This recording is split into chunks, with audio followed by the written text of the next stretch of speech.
The radio crackled to life as another distress call came through. Static filled the small cabin, bouncing off wooden walls that had witnessed decades of isolation. My third winter as a park ranger in the Denali wilderness was proving to be the harshest yet. "Coda here," I responded, using my ranger handle. My birth name was Joseph Running Waters, but most people knew me by Coda, an old Lakota name meaning friend that my grandfather had given me. The irony wasn't lost on me. Out here, friends were scarce. "We've got hikers missing near Blackwater Lake," the dispatcher's voice fought through the interference. "Last contact was yesterday afternoon. They missed 2 check-ins." I grabbed my topographical map, locating the area.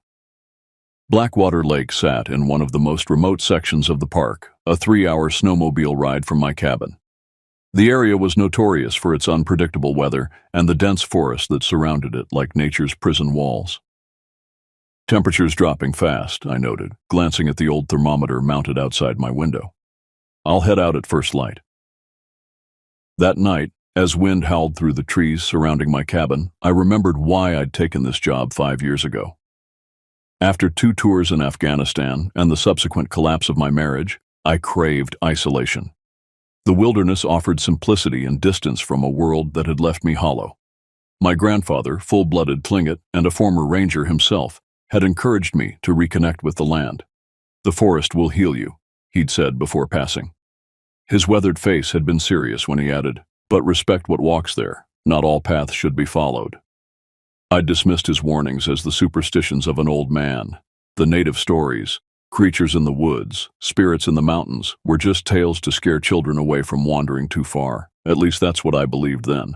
Sleep came in fitful bursts that night, dreams of footprints in snow too large to belong to any recognized species, deep impressions, as if made by something impossibly heavy. I woke repeatedly, the sensation of being watched seeping through the cabin walls. Dawn arrived with unforgiving cold. I loaded my snowmobile with emergency supplies, first aid kit, thermal blankets, rations, flares, and my rifle. Standard procedure for a rescue operation, though something urged me to pack extra ammunition. Just a precaution, I told myself. The journey to Blackwater Lake was brutal. Snow had fallen heavily overnight, and the temperature had plummeted to 30 below. My face mask froze with each exhaled breath, creating a crystalline shell that I had to break periodically to keep my vision clear. The lake appeared after cresting a ridge, a black mirror surrounded by towering pines weighted with snow. No movement disturbed its surface. No smoke from a campfire indicated the presence of survivors. I parked the snowmobile and unloaded my gear. The silence was absolute, the kind that makes your ears ache searching for sound. Fresh snow meant tracking would be easier, but it also meant any prints from yesterday would be buried.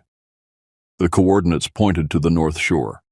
I trudged through knee-deep snow, scanning for any sign of disturbance. 200 yards in, I found the first anomaly, a pine tree with its bark stripped clean about 8 feet up the trunk. Too high for a bear, too methodical for weather damage. Behind it lay a torn backpack, high-end gear, the kind serious hikers invest in. Its contents were scattered as if it had been systematically searched. Food packets had been ripped open, their contents gone. A journal lay nearby, its pages fluttering in the gentle breeze. I picked it up, brushing away snow. The handwriting was neat, methodical, belonging to someone named Gregory. The entries documented a hiking trip with his friend Anton. The final entry sent chills through me despite my thermal gear. "Something's following us. Anton thinks it's a bear, but bears don't mimic human voices. It called my name last night from the darkness. How did it know my name? We're leaving at first light."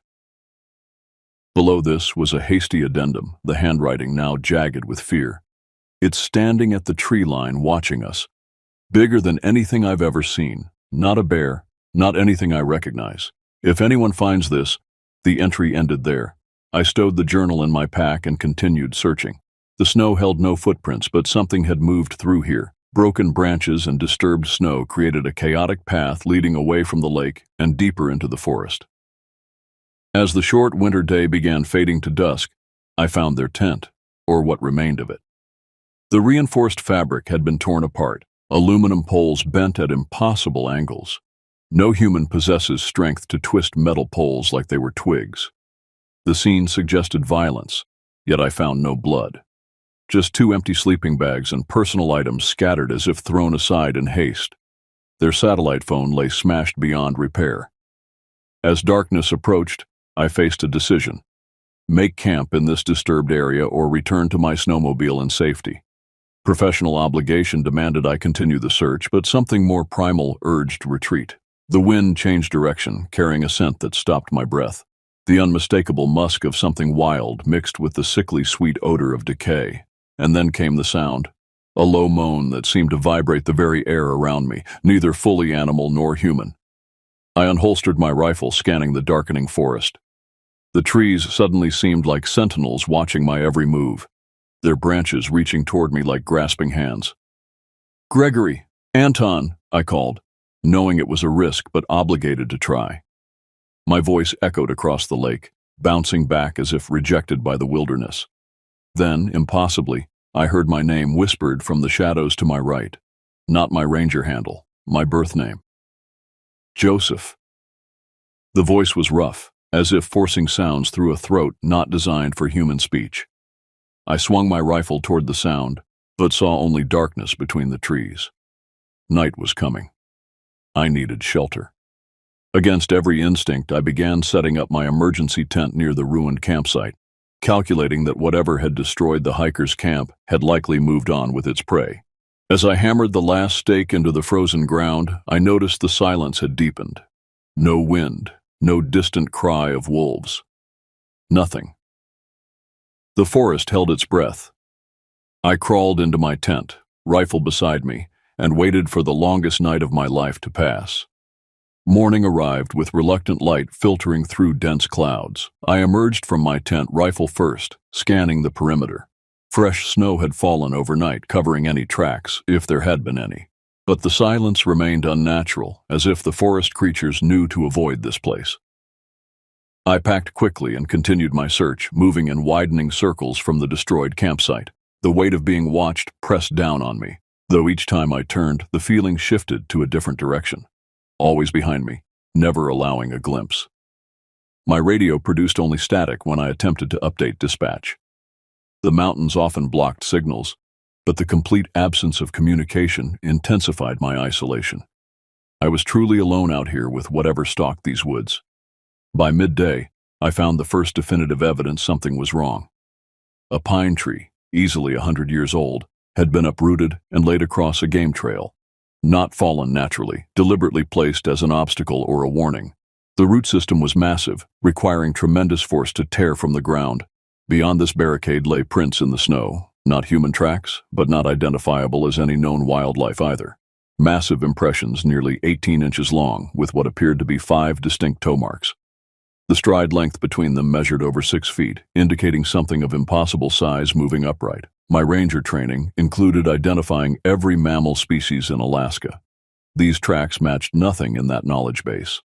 They reminded me of the stories my grandfather would tell about the Kushtaka, the land otter men of Tlingit legend who lured people into the forest, or the more widespread tales of Sasquatch. I photographed the tracks with my digital camera, though something told me these images would never reach my colleagues. The feeling of wrongness intensified with each step I took following the trail. The tracks led to a rocky outcropping overlooking a ravine. The snow here was disturbed in a large circle, as if something had paced while observing the valley below. A vantage point. A hunting spot. A glint of metal caught my eye. Wedged between 2 rocks was a watch, expensive, still ticking. The backpackers carried high-end gear. This might have belonged to one of them. More disturbing was how it had been placed, not dropped, deliberately positioned where someone searching might find it. I pocketed the watch and continued following the massive tracks. They led deeper into the forest, away from any marked trails or known campsites. The trees grew denser here, old-growth forest untouched for centuries. Moss hung from branches, creating a canopy that further dimmed the already weak winter light. After another mile, I found a clearing. The sight stopped me cold. Multiple trees had been broken, not cut but snapped halfway up their trunks, and arranged in a rough circle. In the center lay a pile of branches forming what appeared to be a crude shelter or nest. My approach was cautious, every sense heightened. The nest structure was large enough to accommodate something 8 to 10 feet tall. Around it were small objects: a boot, tent stakes, a compass, a shredded map, items that once belonged to hikers. I counted remnants from what must have been at least 5 different hiking parties. This thing had been collecting trophies. The hikers I was searching for were just the latest targets. As I knelt to examine the shelter, a cracking sound came from the forest behind me. I whirled around, rifle ready, but saw only trees and shadows. Then another crack, from a different direction, and another. The sounds encircled me, as if multiple assailants were converging. I backed toward the center of the clearing, providing a 360-degree field of fire. My breathing came in short bursts, visible in the frigid air. The forest had gone silent again, except for those deliberate cracks. Something breaking branches not by accident but as communication. Or intimidation. Then came a howl that froze my insides. Not the familiar cry of a wolf, but something that mimicked it while getting the harmonics wrong. The sound modulated in a way that suggested intelligence behind it. I fired a warning shot into the air.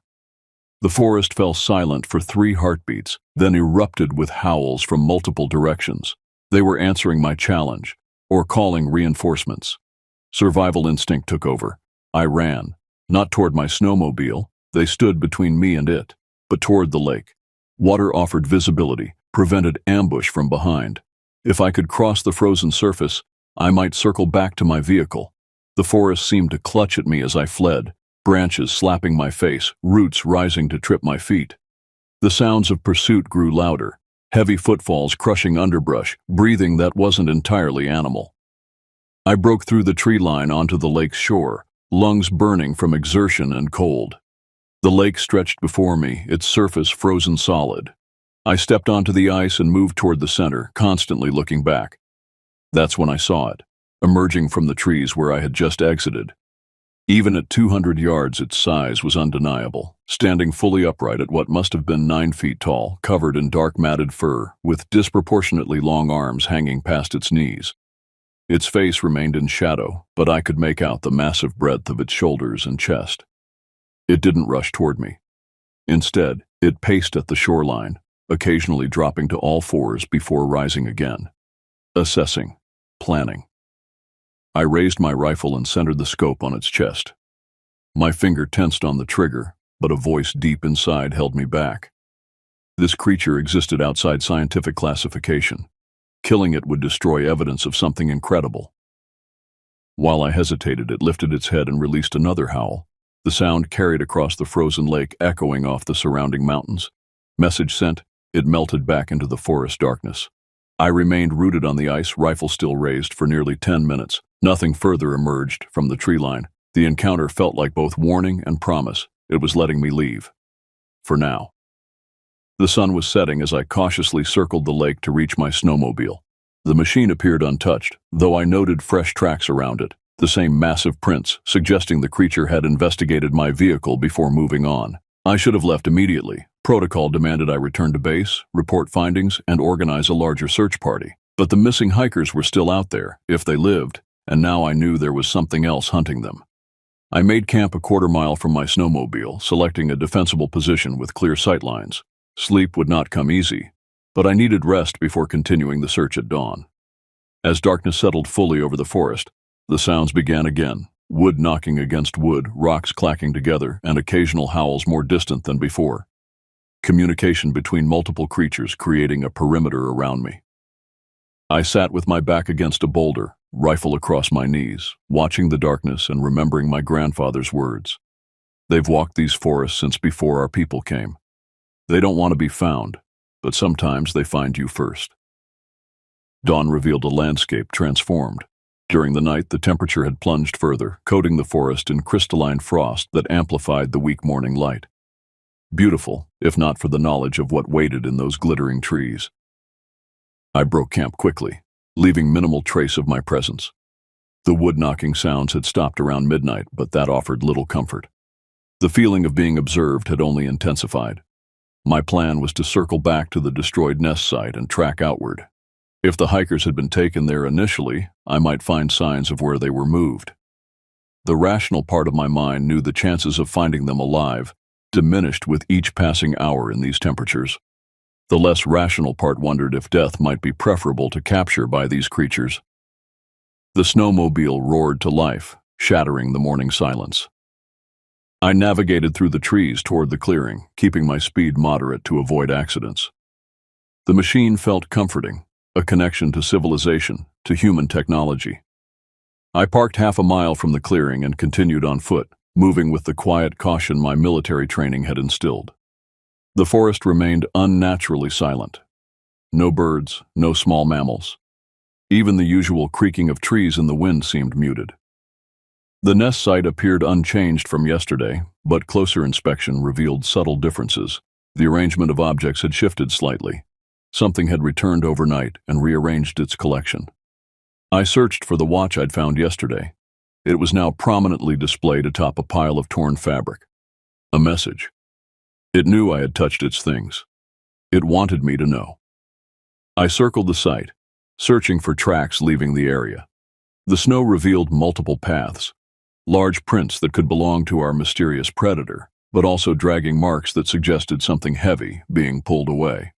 I chose the freshest trail and followed, moving parallel to the tracks rather than directly in them. The path led upward toward higher elevation and rockier terrain. Tactical disadvantage for me, the snowmobile would be useless on such ground, and the rocks would provide countless hiding spots for ambush. After an hour of careful progress, the forest began to thin. The tracks led toward a cliff face interrupted by dark recesses, caves or rock shelters, perfect denning sites, protected from weather and easily defensible. I paused to consider my options. Entering potential den sites violated every survival instinct. But those missing hikers might be inside, possibly alive. My duty was clear, however suicidal it felt. I approached the nearest cave entrance, rifle ready. The opening was roughly circular, about 7 feet in diameter, large enough for something substantial to pass through comfortably. Tracks confirmed this was the correct location. Multiple sets of the large footprints converged here. The beam of my flashlight penetrated perhaps 20 feet before darkness swallowed it. The cave entrance sloped downward into the earth. A damp, musky odor wafted outward. The same scent I'd detected near the destroyed campsite, only stronger. Underneath it lay another smell, the unmistakable metallic tang of blood. "Gregory? Anton?" I called, my voice echoing into the darkness. No human response came, but something stirred deep within, a shuffling movement followed by a low grunt. I took a tentative step inside, then another. The temperature rose noticeably as I descended. These caves likely connected to geothermal features that kept them warmer than the surface, ideal shelter during Alaska's brutal winters. 20 feet in, the passageway widened into a chamber roughly 30 feet across. My light revealed walls covered with crude markings, lines, circles, handprints made in what appeared to be dark pigment. Not random markings, but deliberate patterns repeating around the space. The floor was covered with branches, grass, and, more disturbing, scraps of modern fabrics. Sleeping bags, tent material, clothing. Evidence of dozens of victims over what must have been many years. A sound from deeper in the cave system froze me in place. A whimper, distinctly human. "Hello?" I called, keeping my voice low. "Rangers, I'm here to help." Another whimper, followed by what sounded like a hand slapping against stone. I advanced cautiously toward a narrow passage leading from the main chamber. The hair on my neck stood on end. Every instinct screamed against going deeper, becoming more trapped. The passage opened into a smaller room. My light caught movement, a human form pressed against the far wall. Male, bearded, clothes torn, eyes wide with terror. "Anton?" I ventured. The man nodded frantically, then pointed behind me. I spun just as something massive filled the passage I'd entered through. It moved with a fluid grace that defied its size. In the confined space, it hunched forward, but still stood well over 7 feet tall. My light illuminated matted fur, dark and oily against powerful muscle. Its face remained in shadow, but I glimpsed eyes reflecting the light. Amber, intelligent, fixed on mine. I raised my rifle but hesitated. The creature made no aggressive move. Instead, it tilted its head, studying me with unsettling focus. "Back up," I commanded, as if speaking to a bear during ranger training. Back away now. To my shock, it responded, not by retreating, but by mimicking my words in a grotesque approximation of my voice. Back up, back away now. The words emerged, guttural, distorted, but recognizable, a perfect demonstration of its intelligence, and why hikers reported hearing their names called from the darkness. Anton whimpered again behind me. I maintained eye contact with the creature, slowly reaching back with one hand. Come toward me, I told Anton. Slowly. The creature's head snapped toward Anton when he moved, a low growl emanating from its chest. Its posture shifted subtly, weight transferring forward. I fired a shot into the ceiling of the cave. The thunder of the rifle in the enclosed space was deafening. Rock fragments showered down as the creature recoiled, covering its ears with massive hands, another startlingly human gesture. Run! I shouted to Anton, shoving him toward the passage. Get to the entrance! We fled as the creature's roar shook the cave behind us. The sound was answered by distant calls, others of its kind, alerted to the disturbance. We emerged into daylight, Anton stumbling in weakened exhaustion. I half-carried him toward where I'd left the snowmobile, looking back to see dark shapes emerging from multiple cave entrances along the ridge. Gregory, Anton gasped as we ran. They took Gregory deeper in. He's still alive. The revelation hit like physical pain. One saved, one left behind. An impossible choice loomed. Attempt a rescue against multiple creatures in their den system, or escape with the survivor I'd found. The decision was made for me as more howls echoed through the forest. They were mobilizing, cutting off routes back to the cave system. At least 4 distinct voices called to each other, coordinating. We reached the snowmobile and I fired it up, pulling Anton onto the seat behind me. His grip was weak. Without prompt rescue, he wouldn't survive much longer in his condition. Hold tight, I ordered, opening the throttle. We tore through the forest as shadows moved between trees on either side. They paralleled our course, keeping pace despite the snowmobile's speed. Physically impossible, yet I witnessed it.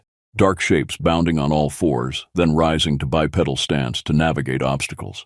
One creature cut diagonally across our path, forcing me to swerve violently. The snowmobile fishtailed, nearly throwing us before I regained control. The maneuver cost us momentum. They were hurting us, I realized, directing our escape route. We broke from the tree line near Blackwater Lake, the expanse of ice offering our clearest path to safety. I gunned the engine, pushing the machine to its limits across the frozen surface. Behind us, 3 creatures emerged from the forest. Unlike before, they made no attempt to hide. Standing at their full height, they watched our escape. No pursuit, no need.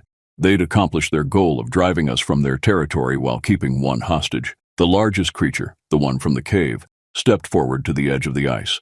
In its massive hand, it held something small that caught the light. Gregory's watch, a trophy, a message that they kept what they chose to keep. As we reached the far shore and re-entered the forest, Anton's grip weakened further. I called dispatch on the radio, finally getting a clear signal now that we'd left the electromagnetic dead zone surrounding Blackwater Lake. Evacuation coordinates established, emergency protocols initiated. Anton slipped in and out of consciousness during the journey to the extraction point. His limited statements painted a horrifying picture. 3 days held in the caves, watching as the creatures studied them, mimicked their speech, took Gregory deeper into the cave system after he'd tried to fight back. The extraction team met us at the rendezvous coordinates, paramedics, additional rangers, and state troopers. Medical evacuation for Anton was immediate. My debriefing was thorough, but not entirely truthful. I reported finding 1 survivor, signs of animal predation, potentially bears. I omitted the impossible things I'd witnessed. The search for Gregory was officially suspended due to adverse conditions and wildlife danger. Privately, senior rangers informed me that recovery operations would resume in spring. We all understood we were recovering a body, not saving a life. That night, back in my cabin, I pored over my grandfather's journals. His careful documentation of Tlingit legends included entire sections about the forest beings, creatures that walked like men but were not men, that collected objects from those who trespassed in their domain, that could speak in human voices to lure the unwary. Outside my window, beyond the pool of light cast by my cabin, the forest waited. Though miles from Blackwater Lake, I felt watched, known. The wilderness had shown me its secret, and now I was marked by that knowledge. My radio crackled with static, then cleared.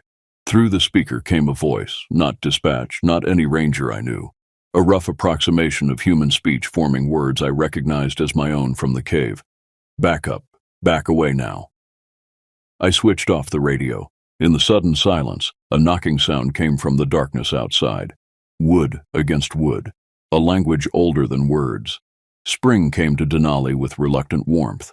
Snow retreated up the mountainsides, and the forest floor emerged from its winter blanket. Life returned. Birds nesting, bears emerging from hibernation, moose calves taking their first awkward steps. I remained at my post despite offers of transfer to more populous areas. My superiors were concerned. The Blackwater Lake incident had changed me. My reports grew sparse, my interactions with fellow rangers minimal. I'd become obsessed with the unexplained, spending off-duty hours researching similar encounters across Alaska's wilderness. Anton had recovered physically, but refused to return to Alaska to assist with the search for Gregory. His official statement attributed their ordeal to a bear attack, memory compromised by trauma and hypothermia. Privately, in late-night phone calls thick with alcohol and fear, he asked questions I couldn't answer about what we'd seen. "Do you think they're still watching you?" he asked during our last conversation. "Yes," I answered simply. The spring search operation found nothing. No body, no additional evidence. Blackwater Lake kept its secrets beneath summer waters that had been winter ice during my encounter. The cave system, when located and explored by a professional team, showed signs of recent occupancy, but no current inhabitants. The markings I'd described on the walls were dismissed as mineral staining. Case closed. Just another wilderness tragedy.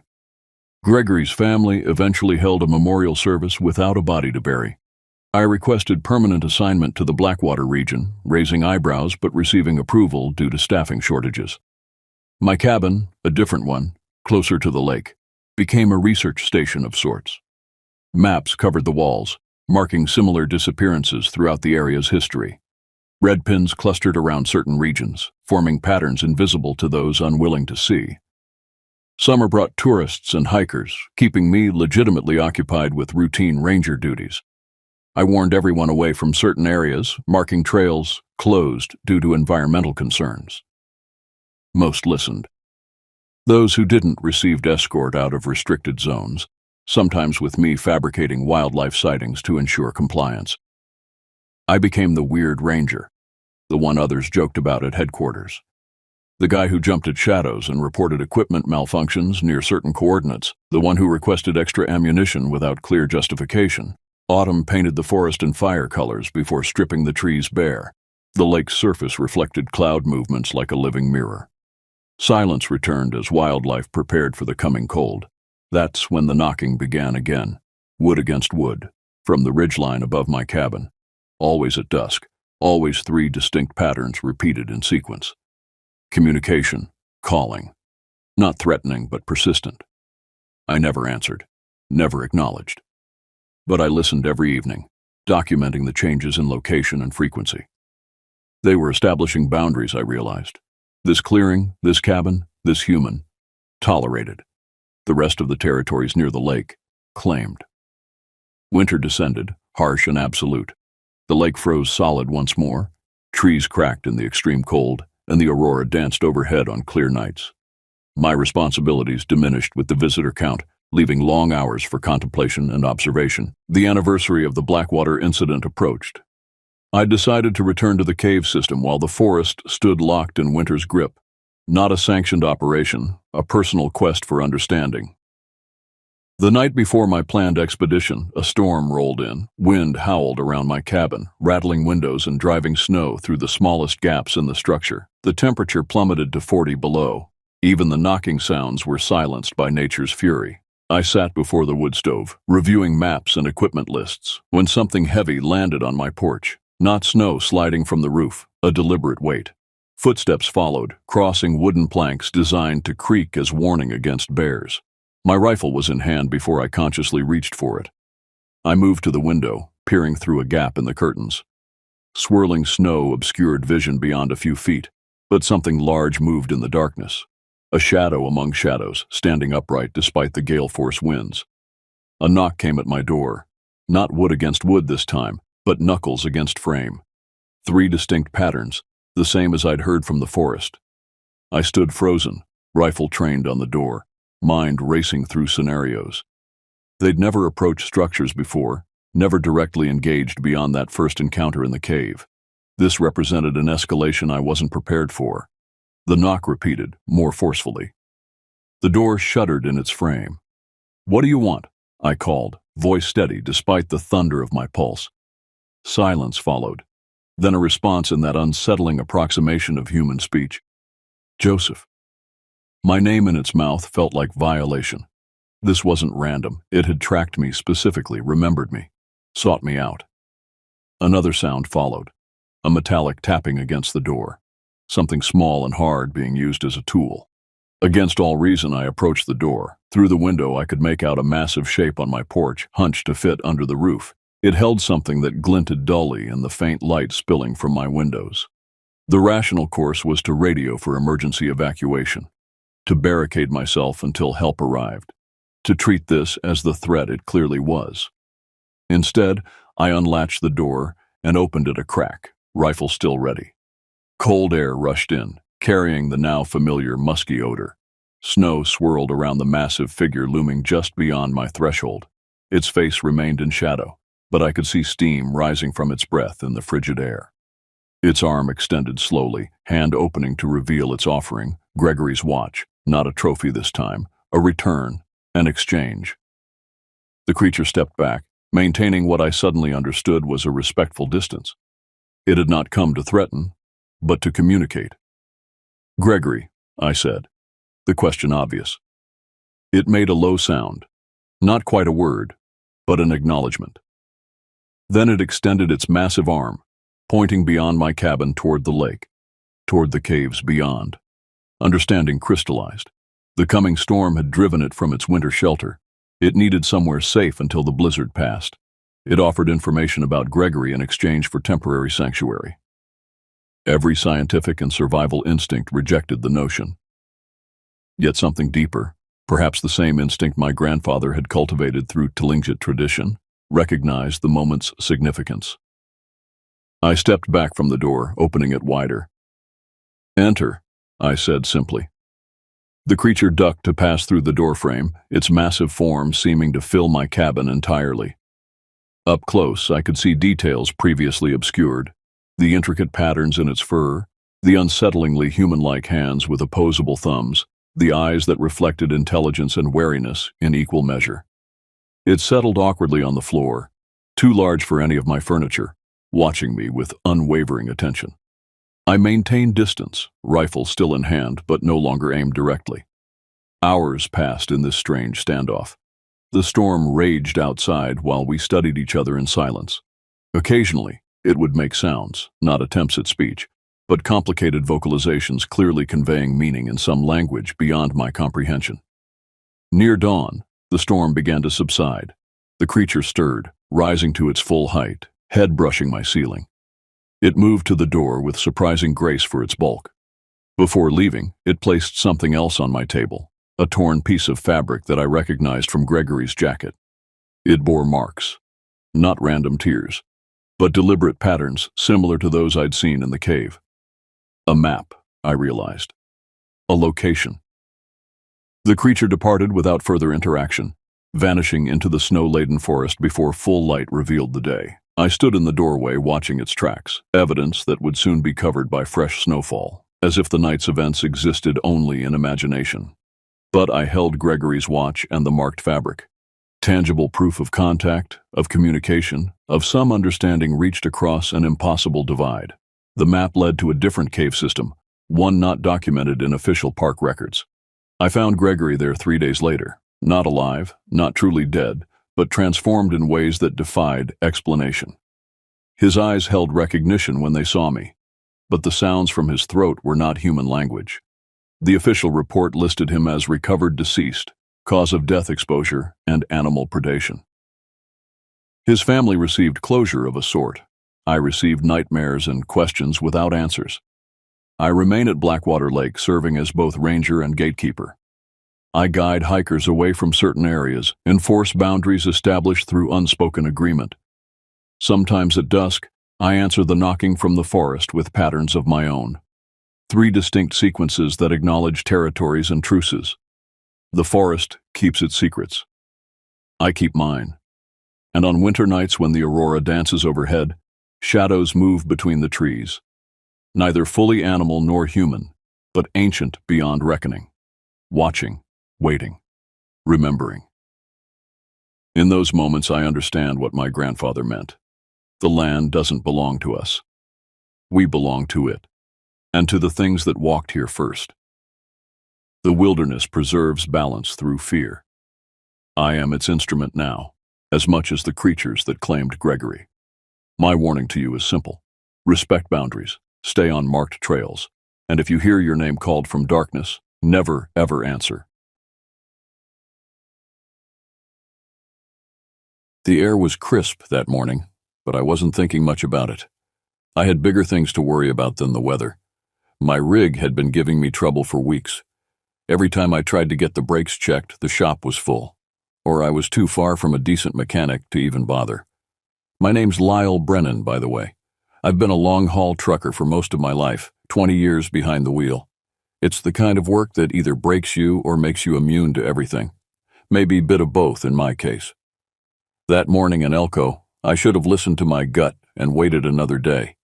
The rig's brake lines had been seeping fluid for the past 800 miles, leaving small puddles of warning whenever I'd park for more than a few hours. But the schedule was tight, and the company had been riding my ass about delivery times. 20 years of perfect records buys you exactly nothing in this business when you start slipping. One more haul, I muttered to myself, checking the straps on my load one final time before climbing into the cab. Get to Salt Lake, get this fixed proper. I'd been running the same routes for years, mostly I-80 across Nevada into Utah. But there was a shortcut I'd been hearing about from some of the other drivers, a network of county roads cutting through the northeastern corner of Nevada that could shave nearly 3 hours off the trip. The company GPS didn't even recognize it as a viable route, which was precisely why some drivers preferred it. No way stations, no highway patrol, just open road. My dispatcher, Marge, had called me the night before. "Lyle, we need this delivery in Salt Lake by tomorrow afternoon," she'd said, her voice carrying that edge of urgency that meant someone higher up was breathing down her neck. "Marge, I've got to get these brakes looked at. They're not right." "Can they make it to Salt Lake?" I'd hesitated. "Probably." "Then get it fixed there. We've got a contract shop that can take you as soon as you deliver." I should have pushed back harder. 20 years of driving, and I'd never had a major accident. That's because I listened to my rig like it was talking to me, and right now it was screaming. As I pulled out of Elko just after dawn, the eastern sky was painted in shades of crimson that bled into deep purple. My grandfather would have called it a blood sky. "Red sky in morning, sailors take warning," he used to say. I wasn't a sailor, but the warning applied all the same. I was on a run through northeastern Nevada, a stretch of back roads that felt more like no man's land than part of the United States.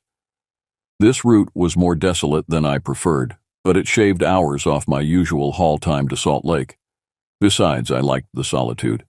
No four-wheelers tailgating me or cops lying in wait to catch me a mile or two over the limit. Just me and my rig, keeping steady along roads few others dared to take. The landscape out here was all sage and dust, broken occasionally by rocky outcroppings that thrust up from the earth like the spines of buried giants. Cell service was spotty at best, non-existent at worst. I kept the CB radio on, though it had been hours since I'd heard another trucker's voice crackle through. Around mid-morning, I passed the remains of what might have once been a mining town. Nothing left now but a few crumbling wood structures barely standing against the endless assault of desert winds. Places like this had stories, dark ones usually. Men coming to seek their fortune, finding only hardship and death. The desert was good at keeping secrets. The brake pedal felt spongier with every mile. I was compensating by downshifting earlier, using the engine to slow my momentum rather than relying on the failing brake system. It wasn't ideal, but it would get me through. By 11:30, my eyelids were getting heavy. I hadn't slept well the night before. Dreams filled with endless roads and shadowy figures standing in my headlights. I cracked the window, letting the cool air blast my face, and reached for my thermos of coffee. That's when I noticed the side mirror, showing a wisp of smoke trailing from beneath my trailer. Damn it, I muttered, easing the rig onto the shoulder. The brakes were overheating. I needed to let them cool before they failed completely. I climbed down from the cab, the silence of the desert enveloping me immediately. No birds, no insects, nothing but the ticking of my engine cooling in the dry air. I walked around the rig, checking the wheels and brake assemblies. The rear driver's side was hot enough that I could feel the heat radiating before I even got close. As I was inspecting the damage, a sound caught my attention, the distant rumble of an engine. Out here, any sign of another vehicle was notable. I straightened up, squinting down the road toward a dust cloud approaching from the direction I'd come from. The vehicle slowed as it neared. An old Chevy sedan, once blue but now faded to the color of a bruise. It pulled over about 50 yards behind my rig, and for a moment, nothing happened. Then the driver's door opened. I watched, hand instinctively moving to the pocket knife I kept in my jeans, as a tall figure emerged from the car. Even from this distance, something about the way the man moved sent a chill through me. Too fluid, too deliberate, like a predator. The day had been smooth enough until I noticed the first sign of trouble. Around noon, I saw an old beat-up sedan on the side of the road. The hood was up, and a figure was crouched near the engine, tinkering with something. Normally, I wouldn't stop. Bad experiences with strangers on the road have taught me to keep moving. But there was something different about this one. Couldn't put my finger on it. Maybe it was the desperation in the way he moved, or the fact that I hadn't seen another vehicle in hours. Against my better judgment, I pulled over. The truth was, after checking my rig's brakes and letting them cool for about 30 minutes, I'd continued down the road. The Chevy sedan had passed me while I was stopped and disappeared over the horizon. Now, about 10 miles later, here it was again. Hood up, driver apparently stranded. I slowed the truck, debating whether to stop. 20 years on the road had taught me caution. I'd seen too many scams. People pretending to be broken down, then robbing whoever was kind enough to stop. But out here, in this desolation, the nearest town was at least 60 miles away in either direction. If I left him, he might not survive. I killed the engine and climbed down from the cab, trying to keep my expression neutral. I could hear the hum of insects in the dry heat, the kind that makes everything else feel eerily silent. "Need some help?" I called out, approaching cautiously. The man stood up slowly, wiping his hands on a rag that was already stained beyond saving. He was tall, but gaunt. His clothes hung loose on his frame like he'd been living out of that car for a while.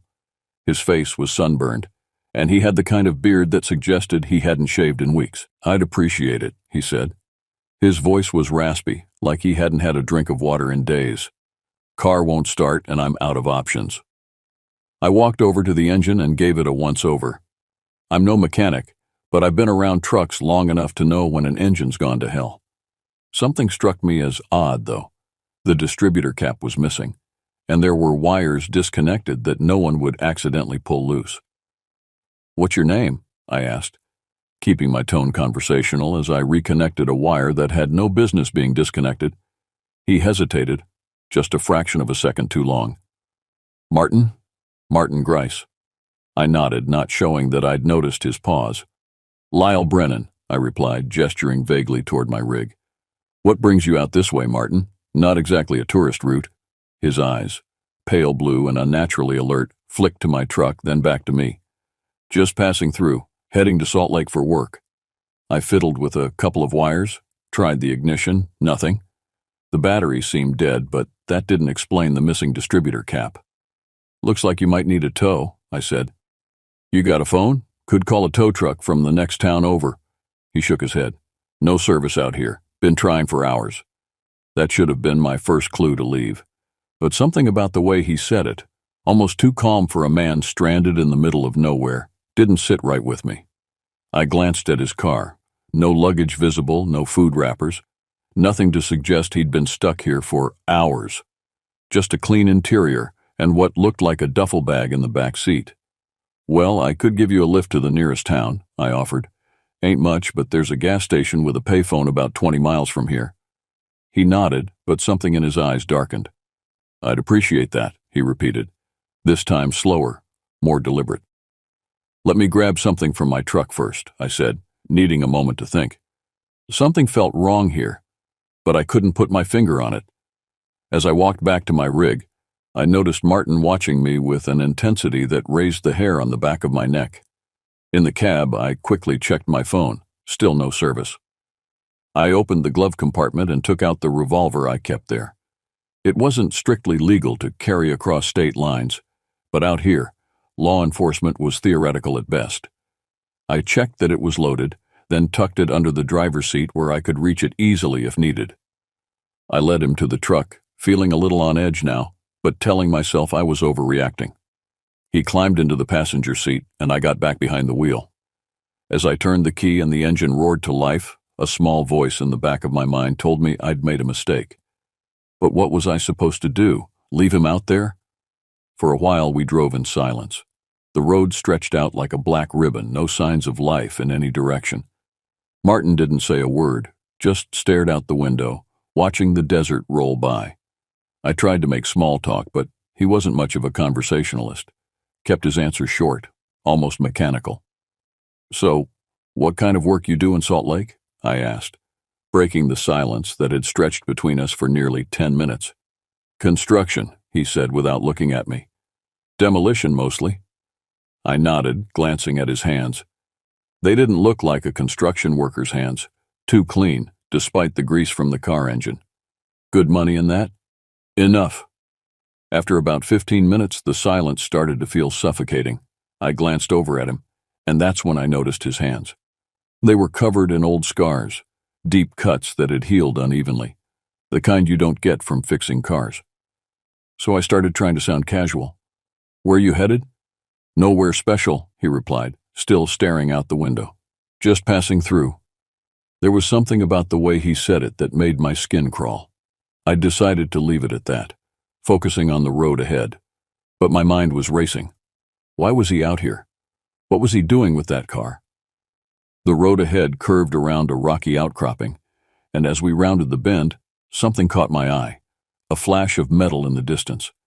As we drew closer, I could make out another vehicle parked on the shoulder about a half-mile ahead. Looks like someone else is having car trouble, I said, nodding toward the vehicle. Martin turned his attention to the road, his posture suddenly tense. We should keep going, he said, his voice taking on an edge I hadn't heard before. Could be someone needs help, I replied, already slowing the truck. Like you did. Trust me, Martin said, turning to look at me directly now. We don't want to stop there.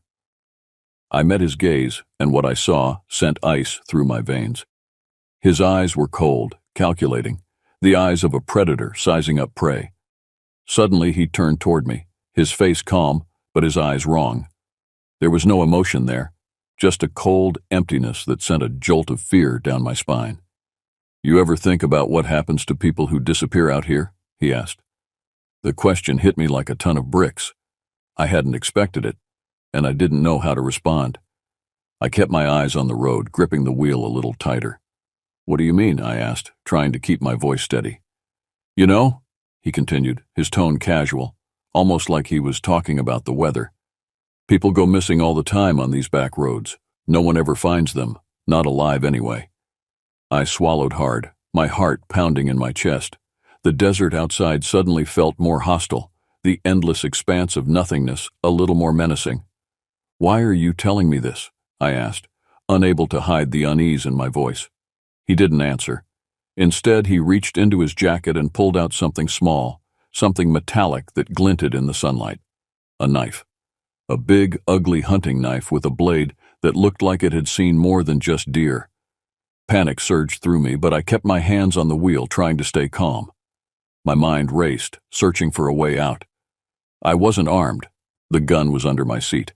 Impossibly far away now, and the nearest town was still miles away. Running wasn't an option, not at 60 miles per hour. You don't need to do this, I said, trying to reason with him. I'm just a trucker, man. I got nothing you want. He smiled then, a slow, eerie smile that didn't reach his eyes. It's not about what I want, he said. It's about what I need. Before I could react, he lunged at me, the knife flashing through the air. Instinct kicked in, and I swerved the truck hard to the right, sending the cab into a violent skid. The momentum threw him off balance, and he slammed into the door with a grunt. I took the opportunity to slam on the brakes, the truck screeching to a stop on the side of the road. Without thinking, I grabbed the closest thing I could find, a tire iron I kept under the seat, and swung it at him with all my strength. The impact caught him in the chest, knocking the wind out of him. He dropped the knife, and I scrambled to open the door, practically throwing myself out of the truck. I stumbled onto the hot asphalt, gasping for breath. My heart was pounding in my ears, adrenaline coursing through my veins. I could hear him coughing inside the cab, struggling to get up. I wasn't sticking around to find out if he succeeded. In my panic, I'd forgotten about the gun under the seat. All I could think about was putting distance between myself and the man with the knife. The terrain around us was mostly flat, with nowhere to hide except for a small rise about a quarter-mile away, where I could see what looked like an old trailer. Without looking back, I sprinted toward the nearest rise in the land, where I'd seen an old rusted pickup parked near a rundown trailer.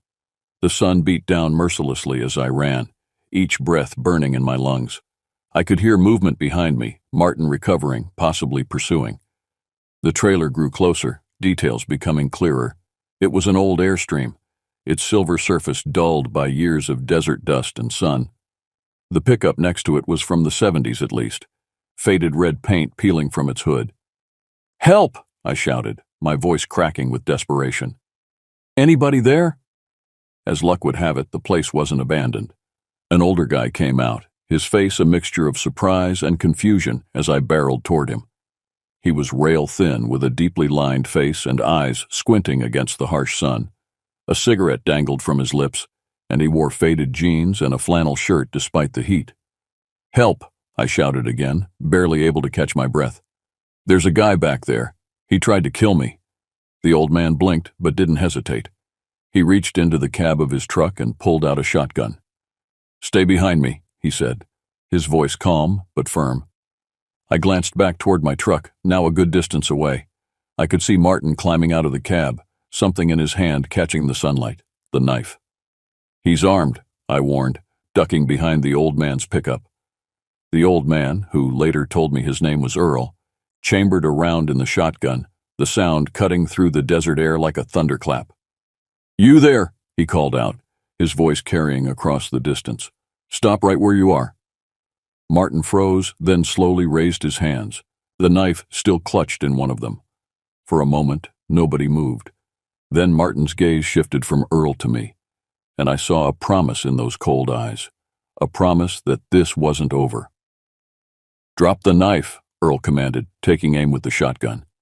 Martin hesitated, then let the knife fall to the ground. But something about his posture, tense, ready to spring, told me he wasn't giving up. "What's your plan here?" Earl asked me quietly, keeping his eyes on Martin. "Got a phone we can use to call the sheriff?" I shook my head. "No service, and my truck keys are still in the ignition." Earl nodded slowly.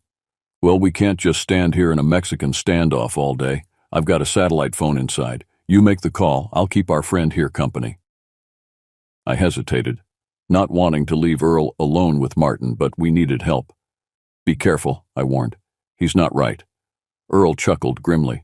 "Son, I was guarding prisoners in Vietnam before you were born. I can handle one skinny psycho for 5 minutes." I backed toward the trailer, keeping my eyes on Martin until I reached the door. Inside, the Airstream was surprisingly neat, with maps and books stacked carefully on a small table. I found the satellite phone and dialed 911, quickly explaining the situation to the dispatcher. "Sheriff's about 40 minutes out," the dispatcher told me. "Can you hold tight till then?" "We'll try," I said, not sure if that was a promise I could keep. When I emerged from the trailer, the scene had changed. Earl and Martin were closer to each other now, perhaps 20 feet apart. Earl's shotgun was still trained on Martin, but Martin had shifted position, angling himself toward my truck. "They're coming," I called to Earl. "Sheriff's on the way." Martin's head snapped toward me, his eyes narrowing. In that moment, I knew what he was thinking. If he could get to my truck before the sheriff arrived, he could escape. "Don't even think about it," Earl warned, as if reading Martin's thoughts. "I may be old, but I can still shoot straight enough to take your legs off. Martin smiled, that same cold, empty smile.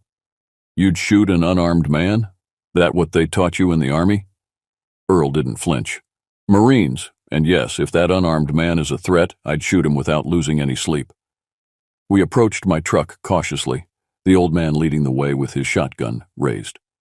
But when we reached the cab, Martin hadn't moved.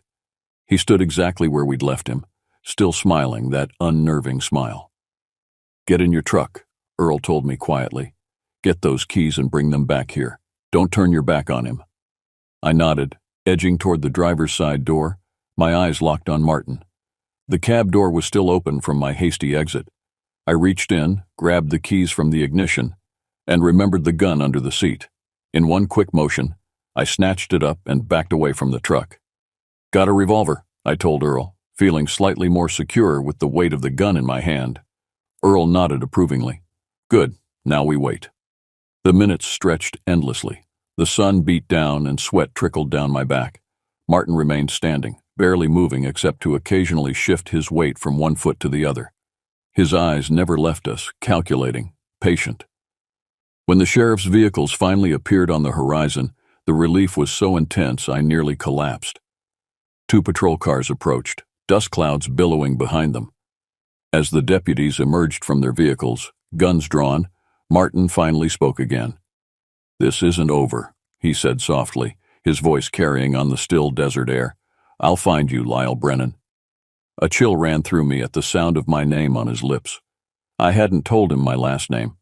The deputies ordered Martin to lie face down on the ground, which he did with an eerie compliance that was somehow more disturbing than resistance would have been. As they cuffed him, one of the deputies recognized him right away. Holy shit, the deputy muttered. That's Raymond Mercer, been on our most wanted list for months. Raymond Mercer, not Martin Grice. A drifter wanted for a string of disappearances across the state. He'd been luring truckers and stranded motorists to their deaths for years, always slipping through the cracks somehow. I watched as they loaded him into the back of the squad car, the sun beating down on us as if nothing unusual had happened. Raymond, or whatever his real name was, kept his eyes on me the entire time, that small smile never leaving his face. The deputies nodded at me as they drove off, leaving the quiet desert behind. I wiped the sweat off my forehead and climbed back into my truck. The tire iron lay on the floor, smeared with blood. I didn't dwell on it. I had a job to do. You're gonna want to come down to the station, Sheriff Hollister told me, his weathered face grave as he leaned against his patrol car. There's some things you need to see. Earl had insisted I stay at his trailer until the sheriff arrived. After the deputies had taken Raymond away, Earl had made us coffee strong enough to dissolve spoons and listen to my story without interruption. You're lucky to be alive, he'd said simply when I finished. I've heard stories about drivers disappearing on these roads. Never thought much of it until now. The sheriff's station in Wells, Nevada was a small, squat building that looked like it had been built in the 50s and hadn't seen much renovation since. Inside, the air conditioning struggled against the desert heat, and the fluorescent lights buzzed overhead like trapped insects. Sheriff Hollister led me to a small conference room where crime scene photos were spread across a table. I hesitated at the doorway, suddenly unsure if I wanted to see whatever was on that table. Mr. Brennan, Hollister said gently, I know this is difficult, but we need your help. Raymond Mercer has been operating in this area for at least 3 years, maybe longer. We've found 7 bodies so far, all truck drivers or motorists who disappeared along these back roads. We think there are more. I swallowed hard and entered the room. The photos showed remote locations, shallow graves in the desert, ravines where bodies had been discarded, a mine shaft where remains had been discovered, each site marked with small yellow evidence markers. Jesus, I muttered, looking away from a particularly graphic image. Mercer's never talked, Hollister continued, his voice clinical now, detached. Never confirmed any killings, never led us to any bodies. But we know it's him. And now, thanks to you, we've got him with a weapon attempting murder. That's enough to put him away for good. I nodded, still trying to process everything. He knew my name, I said finally. My full name. I never told him my last name. Hollister exchanged a glance with his deputy. He does his research. We found notebooks in his car with details about his victims, routes they drove, schedules, personal information. He plans meticulously. A cold weight settled in my stomach, so I wasn't random. He targeted me specifically. Looks that way, Hollister confirmed. Your company, Summit Logistics, right? 3 other Summit drivers have disappeared over the past 2 years, all taking this same shortcut route. The implications hit me like a physical blow. Someone at Summit might be involved, sharing driver information, schedules, routes, or Mercer had been watching, learning patterns, selecting his victims carefully. I need to see his notebooks, I said, my voice steadier than I felt. Hollister hesitated, then nodded to his deputy, who left the room and returned moments later with an evidence bag containing several worn notebooks. Hollister pulled on latex gloves before removing one and opening it on the table. The pages were filled with neat, precise handwriting, names, dates, vehicle descriptions, company logos, route information. And then I saw my name, circled in red, Lyle Brennan, Summit, Elko to SLC, solo driver, takes back roads. Below that, more disturbing details. 6'1", approx 220 pounds, ex-military, likely armed, caution. He's been watching me, I said, my voice barely above a whisper. For how long? Based on the entries, at least 6 months, Hollister replied. You weren't his first choice from Summit. You were next in line. Next in line. The words echoed in my head, conjuring images of the others who hadn't been as lucky as me. Drivers I might have known, might have passed on the road with a friendly wave, never knowing they were marked for death. There's more, Hollister said, turning a page to reveal a crude map. We think these markings indicate where he's buried his victims. Some we've found, others. He trailed off, but the implication was clear. There were more bodies out there, waiting to be discovered in the vast Nevada desert. We'll need you to sign a formal statement, Hollister continued, closing the notebook. And you'll likely be called to testify when this goes to trial. I nodded mechanically, still trying to absorb everything I'd learned. What about my delivery? My truck? One of my deputies can follow you to the state line, Hollister offered. As for the delivery, that's between you and your company. But Mr. Brennan, he fixed me with a serious look, I'd be very careful about who at Summit you talk to about this. Until we know if Mercer was working alone, you should assume your information isn't secure. The implication sent another chill through me. If someone at Summit was feeding information to Mercer, they might not take kindly to being exposed. After giving my statement, I returned to my truck with Deputy Alvarez following in his patrol car. The sun was starting to set, painting the desert in shades of orange and purple. Beautiful, if you didn't know what secrets the landscape held.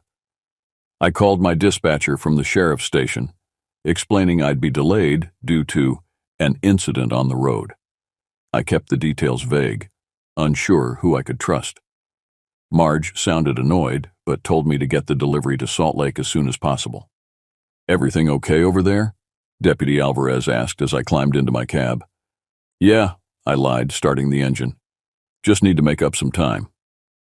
As I pulled back onto the road, the deputy following at a respectful distance, I couldn't shake the feeling that something fundamental had changed. The open road had always represented freedom to me, opportunity.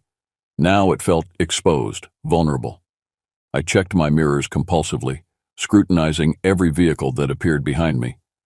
The deputy's presence was reassuring, but he would only follow me to the state line.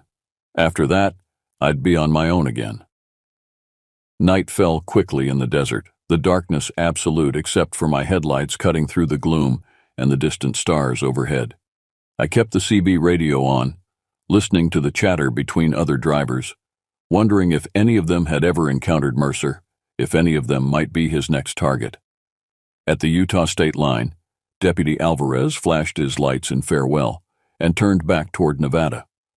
I was alone now, the dark road stretching ahead toward Salt Lake City. I reached under the seat, ensuring the revolver was still there, then focused on the road ahead. My mind raced with questions. How had Mercer known my route? Who at Summit might be involved? And most troubling of all, what if Mercer wasn't the only predator out there, hunting drivers on these lonely roads? The radio crackled with static, then a voice broke through. Breaker 19, This is Sidewinder, looking for Nighthawk. You got your ears on? Over. I frowned.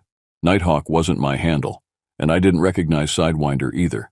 Probably just drivers I hadn't encountered before. Sidewinder, this is Big Sky. Nighthawk isn't on this channel. Over, another voice responded. Roger that, Big Sky. Just checking if our friend made his delivery today. Been radio silent since Elko. Over. Something about the exchange raised the hair on the back of my neck. Was it innocent chatter between drivers, or something more sinister? I kept silent, listening as the conversation continued. Haven't heard from him, Big Sky replied, but I passed a Summit truck about 20 miles back, heading toward Salt Lake. Wasn't Nighthawk, though. Different driver. Over. Copy that. Keep your eyes open. Sidewinder out. The exchange left me unsettled. I turned the radio volume down, suddenly paranoid about who might be listening, who might be tracking my movements. The remaining drive to Salt Lake City was the longest of my life, every mile marked by growing dread and constant vigilance. By the time I reached the outskirts of Salt Lake, dawn was breaking over the mountains. I should have felt relief. But instead, exhaustion and paranoia had formed a toxic mixture that left me jumping at shadows. As I approached the delivery depot, my phone rang. The display showed Summit Logistics. I hesitated, then answered. Brennan, I said, trying to keep my voice neutral. Lyle, it's Marge, just checking your ETA. Everything okay? You sound tired. Yeah, just been a long haul, I replied carefully. About 10 minutes out from the depot. Good. Listen, after you drop off, head straight to Peterson's truck repair on Industrial Parkway. I've already called them about your brake issue. They're expecting you. Thanks, Marge, I said, ending the call. As I pulled into the delivery depot, I couldn't shake the feeling that I was being watched. The routine process of checking in, unloading, and signing paperwork felt surreal, like I was going through the motions in a dream. Every face I encountered, the security guard at the gate, the forklift operator, the receiving manager, seemed to hide secrets behind polite smiles. Any one of them could be connected to Mercer, could be reporting my movements back to whoever was pulling the strings. Once the delivery was complete, I sat in my cab for a long moment, staring at the address Marge had given me for the repair shop. Protocol said I should go directly there, get the brakes fixed before heading back to Elko. But something didn't feel right. I made a decision. Instead of heading to Peterson's, I drove to the nearest police station. 6 months later, I was back on I-80, heading west toward Reno with a load of electronics. The trial against Raymond Mercer, his real name as it turned out, was still pending, but the investigation had revealed more than anyone had expected. Mercer wasn't working alone. He had a partner inside Summit Logistics, Travis Weldon, a fleet manager who had access to all driver schedules and routes. Weldon had been feeding information to Mercer for years, targeting drivers who took the back roads, who drove alone, who wouldn't be missed immediately if they disappeared. The FBI had found 12 bodies based on the maps in Mercer's notebooks, all truck drivers, all killed the same way, stabbed repeatedly, then buried in remote locations throughout Nevada, Utah, and Idaho. The earliest victim dated back almost 5 years. I'd quit Summit the day after I spoke to the Salt Lake City police. Couldn't stomach the thought of working for a company where someone had marked me for death. Found a new gig with a smaller outfit based in Reno, hauling less freight but making better money. The nightmares hadn't stopped completely, but they were less frequent now. Sometimes I still woke up in a cold sweat, feeling the weight of Mercer's knife in my dreams, hearing his voice. This isn't over. I'll find you, Lyle Brennan. But Mercer was in a maximum security facility awaiting trial, and Weldon had taken a plea deal, giving up everything he knew in exchange for avoiding the death penalty. The system had worked, more or less. I still carried the revolver under my seat, still checked my mirrors more often than necessary, still avoided back roads when I could help it. The open highway didn't feel the same anymore. The freedom tinged with vulnerability, the solitude with isolation. The sun was setting as I approached the Nevada state line, painting the sky in shades of red and purple. My new rig hummed beneath me, everything in perfect working order. No brake issues, no mechanical problems to worry about. My phone buzzed with a text from my new dispatcher, Aaron. Check in when you cross state line, weather warning ahead. I thumbed a quick response, then set the phone aside. The sky ahead was darkening with storm clouds, unusual for this time of year. I'd have to be careful, take it slow through the mountain passes if the rain got heavy. As I crossed into Nevada, the first fat raindrops began to hit my windshield. I turned the wipers on, adjusting my speed for the worsening conditions. The traffic was light, most sensible drivers already pulled over at rest stops or motels to wait out the storm. About 20 miles in, I noticed headlights in my rearview mirror, closing fast despite the rain. Some idiot in a hurry, probably. I kept to my lane, maintaining a steady speed as the vehicle, a dark SUV, drew closer. Instead of passing, it matched my speed, hanging just behind my trailer in the driving rain. A prickle of unease ran down my spine. Probably nothing, I told myself. Just another driver using my taillights as a guide through the storm. But the SUV stayed with me, mile after mile, never passing, never falling back. Just maintaining that same unsettling distance, close enough to see me, not close enough for me to make out anything about the driver. I reached for the CB radio. Breaker 19, this is eastbound Summit. Anybody got eyes on this SUV riding my tail through the storm? Over. Static answered me, then a gruff voice broke through. Summit, this is westbound night train passing mile marker 47. I see you both. Want me to drop back and get his plates? Over. Appreciate it, night train. Something doesn't feel right. Over. I watched in my mirror as a semi appeared heading westbound, its headlights briefly illuminating the SUV behind me as they passed. The CB crackled again. Summit, this is night train. Couldn't get a clear read on the plates, too much rain. But it's a black Ford Explorer, Nevada tags, looks like 2 occupants. They're hanging back like they're watching you. Want me to call it in? Over. My mouth went dry. Affirmative, night train. Call it in. I'm approaching exit 43, going to pull off. Over. Copy that, Summit. Be careful out there. Night train out. I slowed gradually, signaling for the exit. The SUV maintained its distance, still following. As I took the exit ramp, it followed. My heart hammered in my chest as I pulled into a well-lit truck stop, parking where several other semis were already waiting out the storm. The SUV drove past slowly, then circled back, parking at the far end of the lot. I couldn't see the occupants through the rain-streaked windows, but I could feel their eyes on me. I reached under the seat, wrapping my hand around the grip of the revolver, and waited. The rain drummed on the roof of the cab, almost drowning out the sound of my own pulse pounding in my ears. Minutes passed. The SUV remained where it was, engine running, wipers slapping back and forth. I debated making a run for the truck stop building, but the distance felt too exposed, too vulnerable. My phone rang, startling me. Unknown number. I let it go to voicemail, then checked the message. Mr. Brennan, this is Detective Morgan with Nevada Highway Patrol. We received a call about a vehicle following you. Officers are en route to your location. Please remain in your vehicle until they arrive. Relief washed over me, followed immediately by a new wave of tension as the SUV's doors opened. 2 figures emerged, wearing dark rain gear with hoods pulled up, obscuring their faces. They began walking toward my truck. I reached for the door lock, ensuring it was secured, then gripped the revolver tighter, keeping it below the window line. The figures approached slowly, deliberately, splitting up to come at my truck from both sides. The CB crackled to life. Attention all drivers at the Bayowawi truck stop. This is Nevada Highway Patrol. We have units arriving on scene. If you are the driver of the eastbound Summit truck being followed, flash your lights twice to identify yourself. I reached for the light switch, flashing the headlights twice. Almost immediately, patrol cars with flashing lights pulled into the lot from both entrances, blocking any escape. The 2 figures froze, then turned and ran back toward their SUV. They didn't make it. The officers intercepted them, ordering them to the ground at gunpoint. I watched, hardly daring to breathe, as the officers handcuffed the suspects and led them to separate patrol cars. One of the officers approached my truck, rain dripping from his hat. Mr. Brennan, I'm Officer Reyes. You can come out now. It's safe. I climbed down from the cab, the revolver left behind under the seat. Who are they? I asked, nodding toward the patrol cars.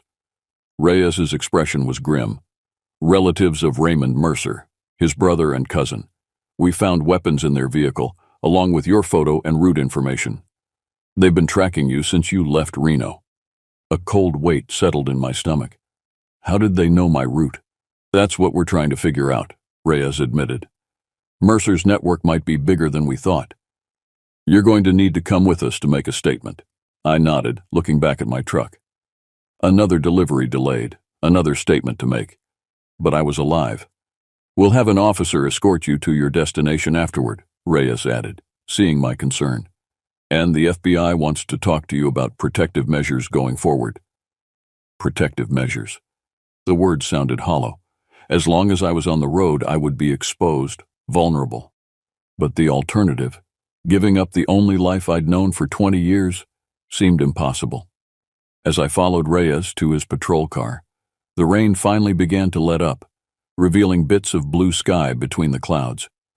I thought about Earl, the old man who had helped me that day in the desert. He'd been living in that trailer for 40 years, he'd told me. Had seen all kinds of darkness out there in the middle of nowhere. But he stayed.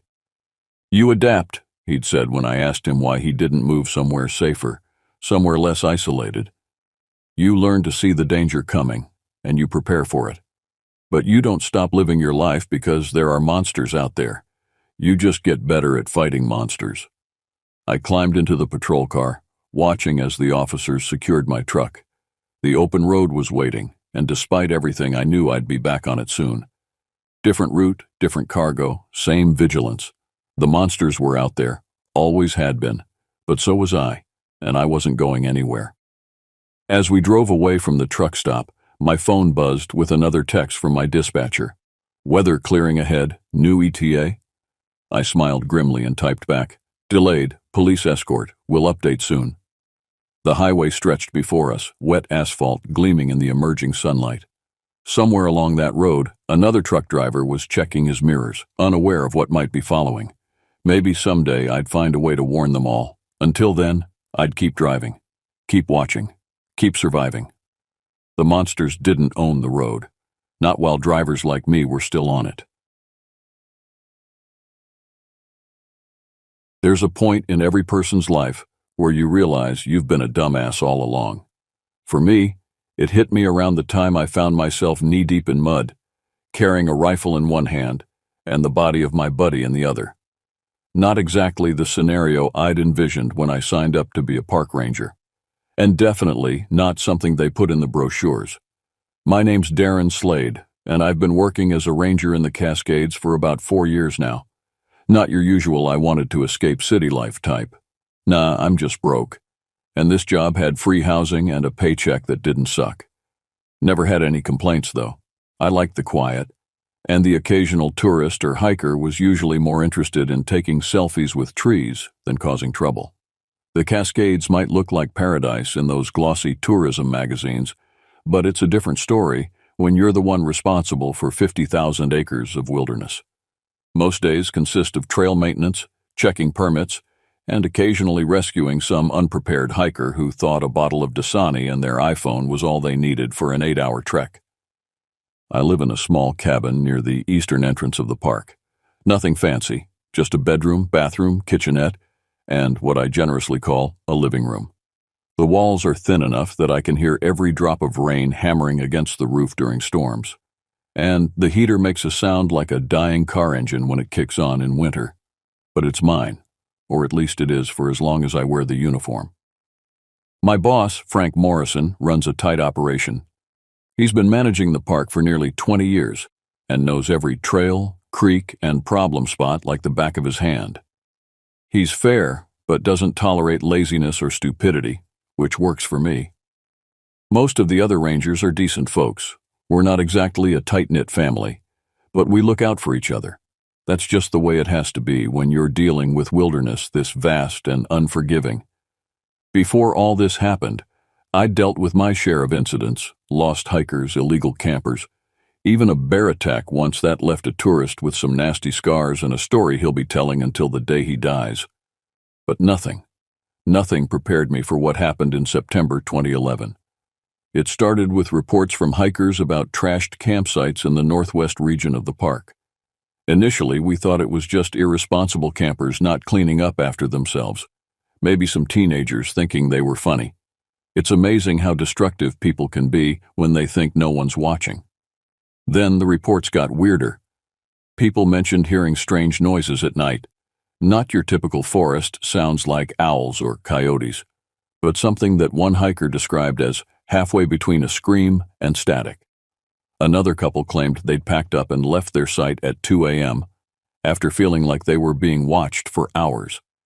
I remember sitting in the morning briefing, sipping coffee that tasted like it had been filtered through an old sock, listening to Frank recount these stories with his usual skepticism. "Probably just a cougar," he said, rubbing his graying beard. "People from the city hear one animal sound they can't identify, and suddenly they're convinced it's Bigfoot." Everyone laughed, including me. "But," Frank continued, his expression turning serious, "we've got 3 more reports of damaged campsites, and one group said their food was gone, cooler and all, so we need to check it out." My supervisor, Ed Hansen, a good guy who likes to talk about his fishing trips way more than I care to hear, looked over at me. "Darren, why don't you take this one?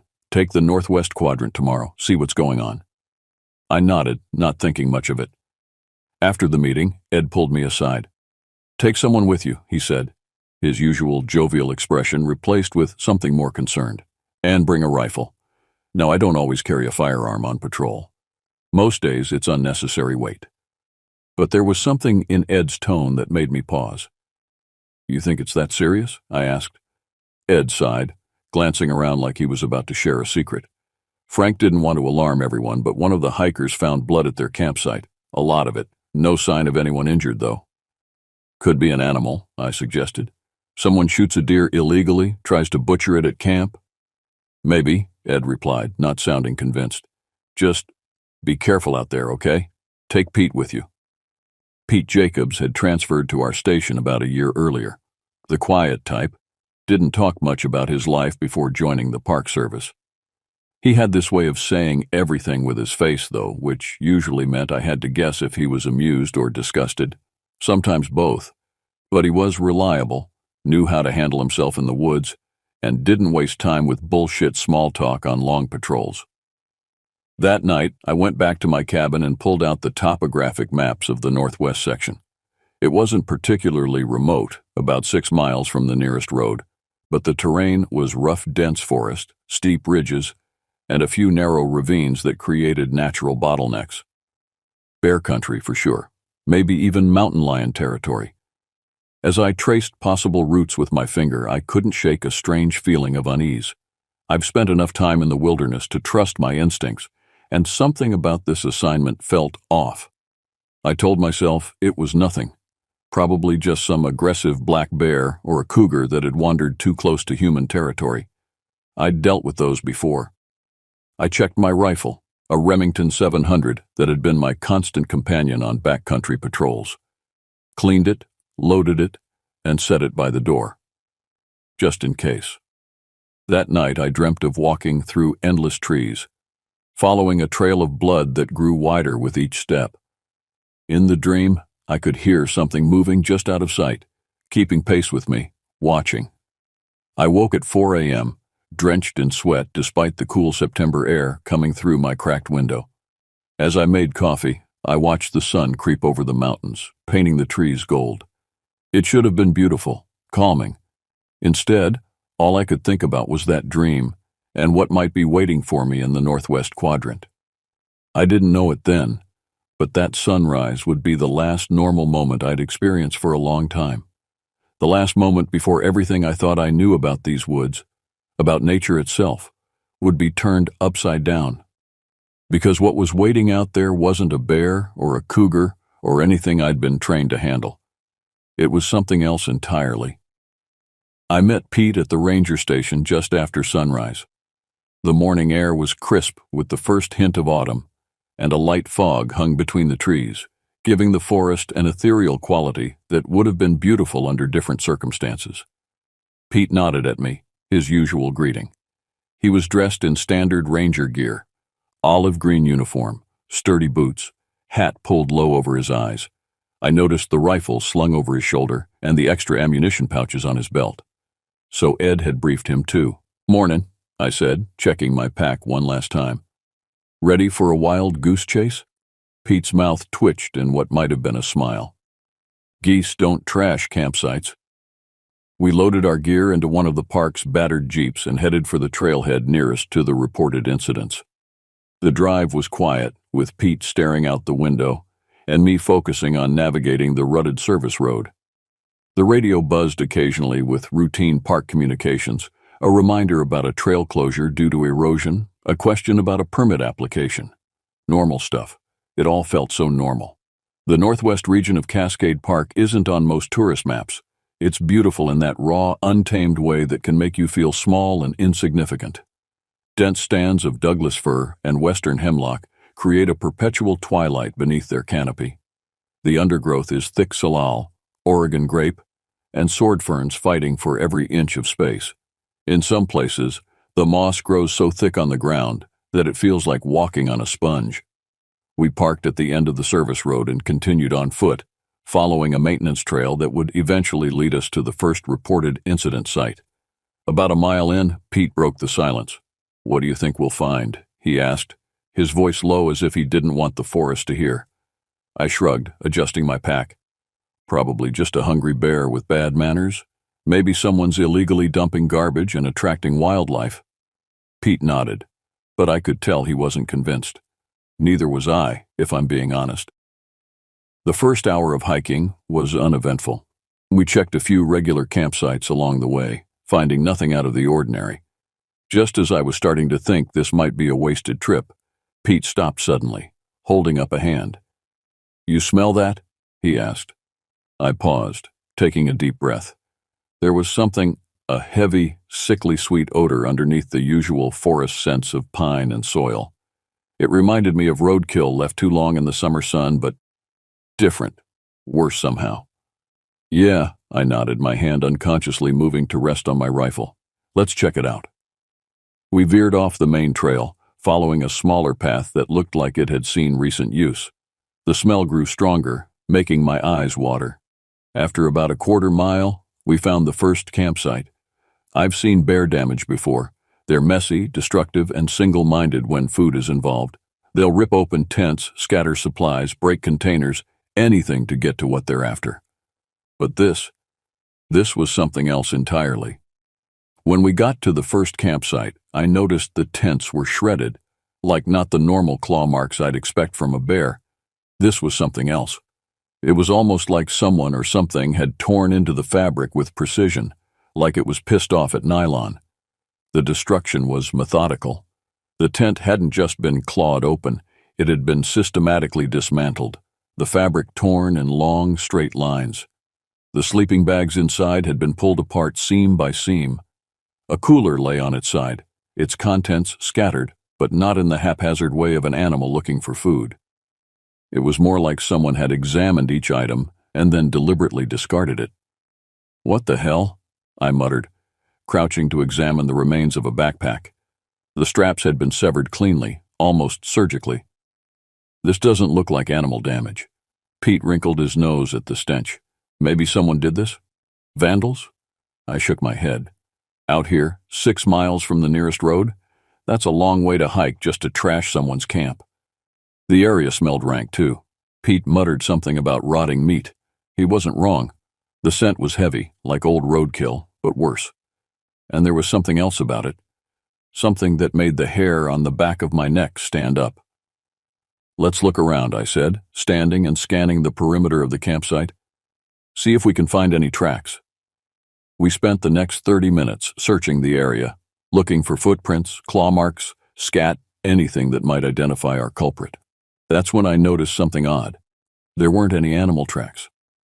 Normally, you'd see some paw prints, scat, something. This time, nothing.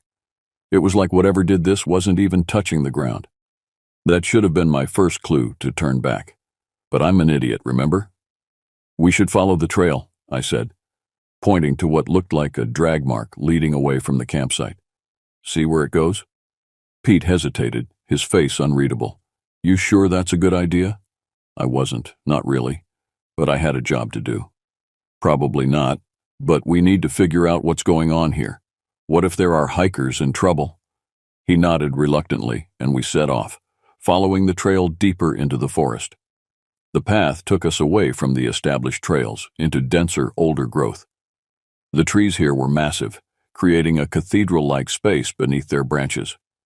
In normal circumstances, it would have been peaceful, even awe-inspiring. Now, with that smell lingering in the air and the silence pressing in around us, it felt oppressive. I noticed something else too. The forest was quiet. Too quiet. No bird calls, no rustling of small animals in the underbrush, just our footsteps and the occasional creak of ancient trees swaying in the high breeze. After about an hour of hiking, we found the second campsite. It looked worse than the first. Blood on the ground this time, a lot of it. The tents were torn to shreds and personal belongings, backpacks, clothes, even a few shoes, were scattered around like confetti. But no bodies. Pete's face turned pale, and I could tell he was thinking the same thing I was. Where the hell were the campers? "We need to radio this in," Pete said, unslinging his pack and reaching for his radio. I nodded, scanning the trees surrounding us. That feeling of being watched was stronger now, almost palpable. The blood on the ground was dark, tacky, at least a day old, maybe more. There was a lot of it, too much for someone to lose and walk away. Pete tried the radio, but all we got was static. "Signal's too weak," he muttered, frustration evident in his voice. "We're in a dead zone." "Let's move to higher ground," I suggested, pointing to a ridge about a half-mile away. "Might get better reception there." As we gathered our gear to move on, I noticed something glinting near the edge of the campsite. Curious, I walked over and crouched down. It was a camera, one of those expensive digital SLRs that serious photographers use. It was partially hidden under a torn backpack, as if someone had tried to conceal it.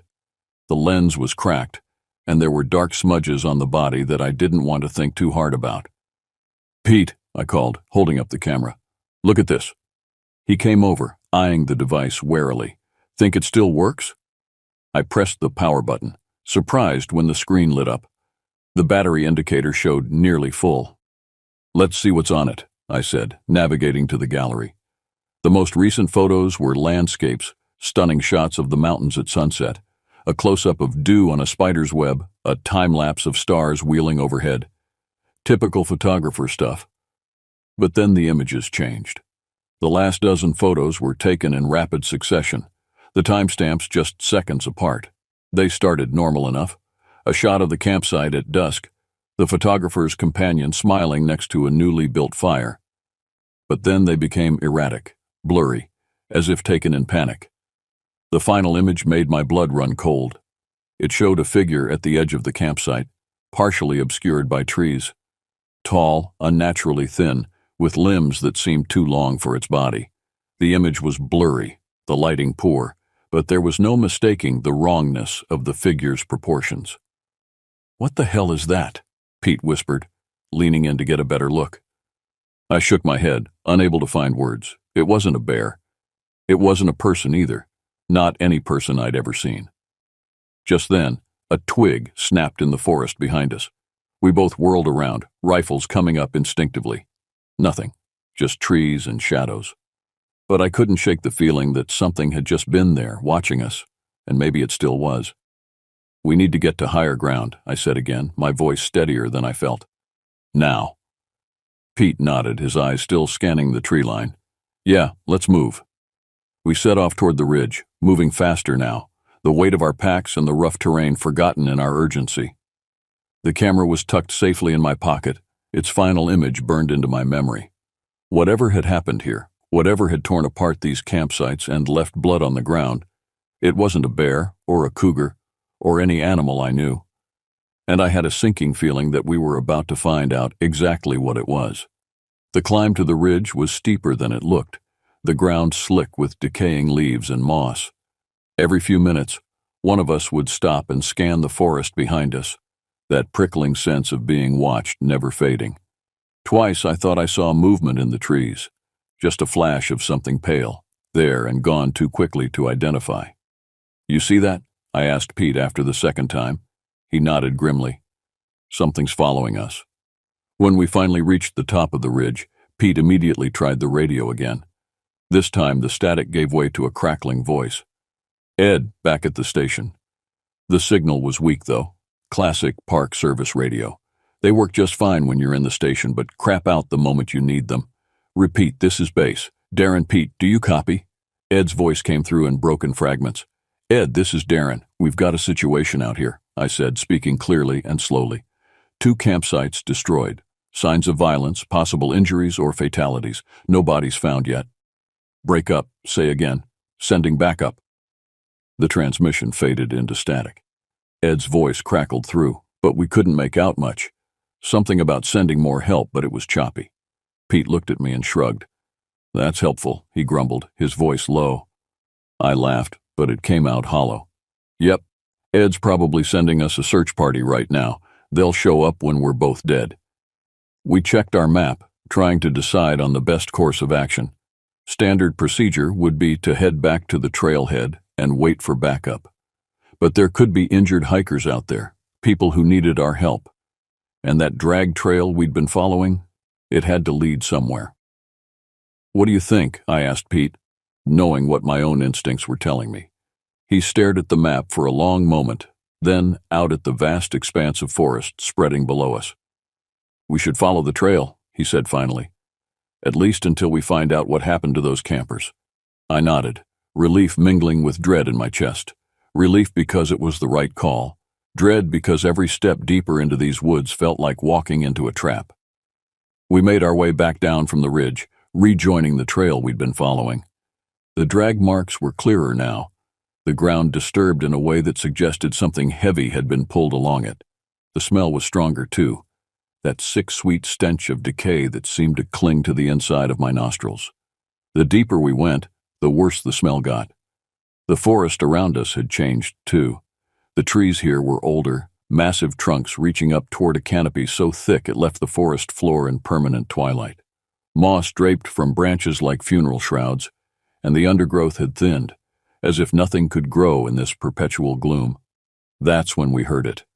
A soft rustling like someone shifting in the underbrush. Pete froze, his hand hovering near his rifle.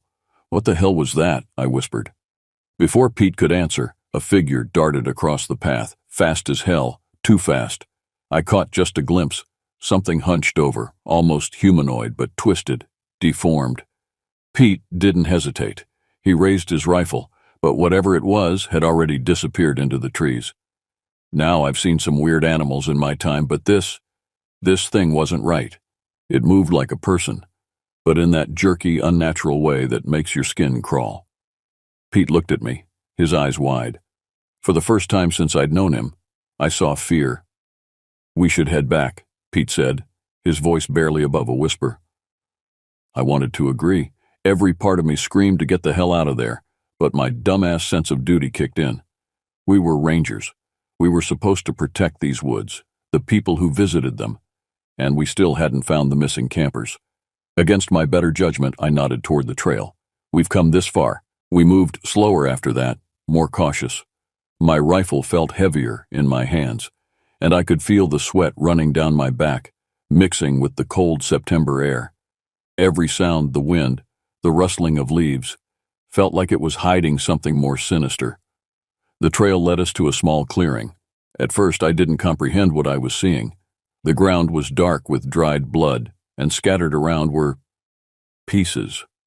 It took my brain a moment to process what my eyes were registering, and then we found it. There, in the clearing, were the bodies, or what was left of them. At first, I couldn't tell if they were human. The limbs had been torn apart, scattered like a twisted jigsaw puzzle. Blood stained the grass, dark and slick. Pete gagged, covering his mouth. I just stood there, frozen. Jesus Christ, I finally muttered, my voice shaking. What the hell did this? Pete didn't answer. His eyes were locked on something just beyond the clearing. I followed his gaze and saw it, the creature. It stood there, maybe 30 feet away, half hidden by the trees. Its body was tall and gaunt, but not in a way that made sense. Its skin was pale, almost translucent, stretched tight over bones that didn't seem to fit together right. Its arms were too long, its legs bent in strange angles. And its face? Well, that's the part that'll stick with me forever. It didn't have one.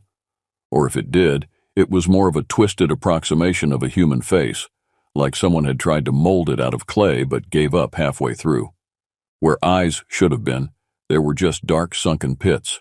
Its mouth was a jagged tear across the lower portion of its face, lined with what looked like too many teeth, all sharp and uneven. The thing stared at us, or at least I think it did. And then it moved, fast, too fast for something that size. Pete fired, the sound of the shot echoing through the trees. I didn't wait to see if he hit it. I grabbed Pete by the arm and yanked him toward the trail. "Run!" I shouted, my voice cracking. We bolted through the trees, the thing chasing after us.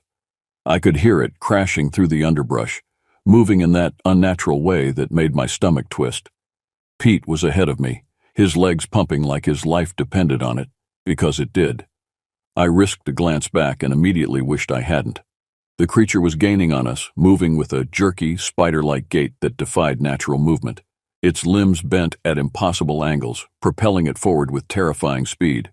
"Keep going," I yelled to Pete, fumbling with my rifle as I ran. I managed to swing around and fire off a shot, the recoil nearly causing me to lose my footing on the uneven ground. I couldn't tell if I hit it, but the thing let out a sound, a high, keening wail that was like nothing I'd ever heard before. Part animal, part something else entirely. The sound drove us forward with renewed panic. We crashed through the forest, branches whipping at our faces, roots threatening to trip us with every step. The trail was barely visible now, but we followed it blindly, desperate to put distance between us and that thing. The trees began to thin, and I realized we were nearing the edge of the old-growth section. If we could just reach the more traveled areas of the park, maybe we'd be safe. Maybe. Pete had pulled ahead of me again, his longer stride giving him an advantage. I saw him glance back, his face contorted with fear. He opened his mouth to say something, a warning maybe, when the ground gave way beneath him. One moment he was running, the next he was gone, tumbling down a steep embankment that had been hidden by the undergrowth. I skidded to a halt at the edge, watching in horror as Pete rolled down the slope, his body slamming against rocks and tree trunks before coming to rest at the bottom, motionless. "Pete!" I screamed, starting to make my way down the treacherous incline. A sound behind me froze my blood, that rustling, that unnatural movement. The creature was close, too close.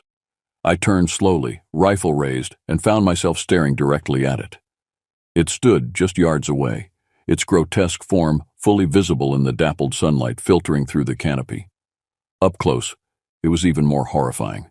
Its skin wasn't just pale, but mottled with dark veins and strange, ridged protrusions that looked like they might be bones trying to push their way out. Its chest heaved with rapid, shallow movements, but it made no sound. Those empty eye sockets seemed to be studying me, calculating. I aimed my rifle at what I assumed was its head and squeezed the trigger. Click. The firing pin struck nothing. I was out of ammunition or the rifle had jammed. Either way, I was screwed. The thing tilted its head, almost curiously. Then it lunged. I threw myself to the side, tumbling down the embankment that had claimed Pete. The world spun around me, pain blossoming across my body as I hit every rock and root on the way down. When I finally came to a stop, the wind knocked out of me, and my vision swimming. I was certain the creature would be on me in seconds, but nothing came. After a moment, I managed to push myself up onto my elbows, looking around wildly. Pete lay about 20 feet away, still not moving. Of the creature, there was no sign. I crawled over to Pete, my body protesting with every movement. When I reached him, I saw that he was breathing, but a nasty gash on his head was bleeding profusely, and his left arm was bent at an unnatural angle. "Pete," I gasped, shaking his shoulder gently. "Pete, wake up." His eyes fluttered but didn't open. He was out cold. I looked up at the embankment we'd fallen down. It was steep, at least 30 feet of loose soil and rocks, with no easy way back up. Not that I wanted to go back that way. Not with that thing potentially waiting at the top. We were in a ravine of sorts, with a small stream trickling along its bottom. In the distance, I could make out what looked like the ravine opening up into wider terrain. I had to get Pete out of here. I couldn't carry him back up that slope, and I wasn't about to leave him. The only option was to follow the ravine and hope it led somewhere safe. With a groan, I managed to get to my feet. My rifle was gone, lost somewhere during the fall. All I had was my sidearm, a 9mm that felt woefully inadequate against whatever that creature was. I bent down and, with considerable effort, hoisted Pete over my shoulder in a fireman's carry. He was heavier than he looked, and my battered body screamed in protest, but I started moving, following the shallow stream away from the embankment.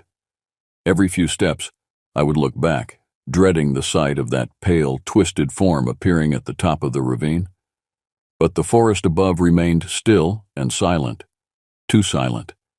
The unnatural quiet that had descended on the woods earlier had returned, pressing in around me like a physical weight. No birds, no insects, just the sound of my labored breathing and the occasional groan from Pete. I don't know how long I walked, carrying Pete through that ravine. Time seemed to blur, each painful step blending into the next. The stream beside me gradually widened, and the walls of the ravine began to slope more gently. Eventually, we emerged onto a flatter area, the forest opening up around us. I recognized where we were, about 2 miles from the service road where we'd parked the Jeep. If I could just make it there, get Pete into the vehicle. A sound behind me made me whirl around, nearly dropping Pete in the process. There, at the edge of the trees, stood the creature. It hadn't pursued us through the ravine, but had somehow circled around, cutting off our path to the road.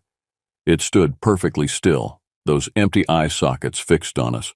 Then, slowly, deliberately, it began to move toward us. I drew my sidearm with my free hand, knowing it would probably do little good. "Stay back," I shouted, as if reasoning with this thing was possible. It paused, tilting its head again in that unnervingly curious way. For a moment we stood frozen in a terrible tableau, me with Pete draped across my shoulders, gun aimed at a nightmare-made flesh. Then, from somewhere in the distance, came the sound of voices. Human voices calling out, "Darren! Pete, where are you guys?" The search party. Ed had come through after all. The creature's head snapped toward the sound, its whole body tensing. It made that keening noise again, softer this time, almost like a whimper. Then, with one last look at us, a look that somehow conveyed both hunger and reluctance, it turned and melted back into the forest, moving with that impossible speed. I stood there, shaking, until the voices grew closer, and flashlight beams began to cut through the trees. Only then did I lower my gun, the adrenaline that had kept me going suddenly draining away, leaving me weak and trembling. "Over here," I managed to call out, my voice hoarse. Figures emerged from the trees. Ed, 2 other rangers I recognized, and a couple of search and rescue volunteers. Their expressions changed from relief to alarm as they took in the sight of me, battered and bleeding, with an unconscious Pete over my shoulders. "Jesus, Darren, what happened?" Ed asked as they rushed forward, carefully taking Pete from me. I opened my mouth to tell them everything. The campsites, the bodies, the creature that defied explanation. But looking at their faces, at the rational concern and confusion written there, I hesitated. Who would believe me? Who would believe that something that shouldn't exist had torn apart campers and chased us through the woods? "Bear attack," I said finally, the lie tasting bitter on my tongue. "Big one. Caught us by surprise." Ed's eyebrows rose skeptically as the others laid Pete on a portable stretcher. "A bear did this? Where is it now?" I gestured vaguely back toward the ravine. "Lost it in there, shot at it a few times, might have wounded it." Ed studied my face for a long moment, and I had the uncomfortable feeling he knew I was lying. But he just nodded, putting a hand on my shoulder. "Let's get you 2 back to the station. You need medical attention, and Pete needs a hospital." As they helped me walk toward the service road, I couldn't stop myself from looking back at the forest. Through the trees, deep in the shadows, I thought I saw something pale watching us leave. But maybe that was just my imagination. Maybe. They took Pete directly to the regional hospital in an ambulance. I insisted I was fine, but Ed made me get checked out anyway. The paramedics at the ranger station cleaned and bandaged my cuts, told me I had a mild concussion, and recommended I go to the hospital for observation. I declined. I needed to be alone, needed time to process what had happened. My official report stated that we had encountered a large, aggressive black bear that had been responsible for the destruction of the campsites. I claimed the bear had charged us, causing us to flee and subsequently fall down the ravine. I didn't mention the bodies we'd found in the clearing. I didn't mention the creature with its wrong proportions and empty face. I couldn't bring myself to put that on paper, to see how crazy it would look in black and white. Frank was skeptical of my story from the start. A black bear did all that damage? And you didn't get a clear look at it? It was moving fast, I said, not meeting his eyes. Everything happened quickly. He sighed, rubbing his beard the way he did when he was frustrated. Darren, if there's something else going on here. There isn't, I interrupted, perhaps too forcefully. Just a bear, a big one. Frank didn't press further, but I could tell he wasn't convinced. He assigned a team to go back and investigate the campsites, armed with tranquilizer guns and bear spray. They found the destroyed sites just as Pete and I had described, but no sign of bodies, blood, or a drag trail. It was as if the clearing we'd found had never existed. Later, I would learn that there had been no missing persons reports filed for the area. No one had come forward looking for missing hikers or campers. It was as if those people we'd found, or what was left of them, had never existed at all. I didn't sleep for 3 days after the incident. Every time I closed my eyes, I saw that creature, its twisted limbs and empty face. I heard that keening wail, felt the panic of running through the forest with something inhuman at my heels. When exhaustion finally claimed me, my dreams were filled with pale figures moving just beyond my vision, always watching, always waiting. I visited Pete in the hospital a week after the attack. He'd suffered a concussion, a broken arm, and various cuts and bruises, but the doctors said he'd make a full recovery. When I entered his room, he was sitting up in bed, staring out the window at the mountains in the distance. "Hey," I said, setting a bag of grapes on his bedside table. "How are you feeling?" He turned to look at me, and I was struck by how much older he seemed. There were new lines around his eyes, a tightness to his mouth that hadn't been there before. "What did you tell them?" he asked without preamble. I shifted uncomfortably. "That it was a bear." Pete let out a short, humorless laugh. "A bear, right. What was I supposed to say, Pete? That we saw something that doesn't exist? They'd have us both committed."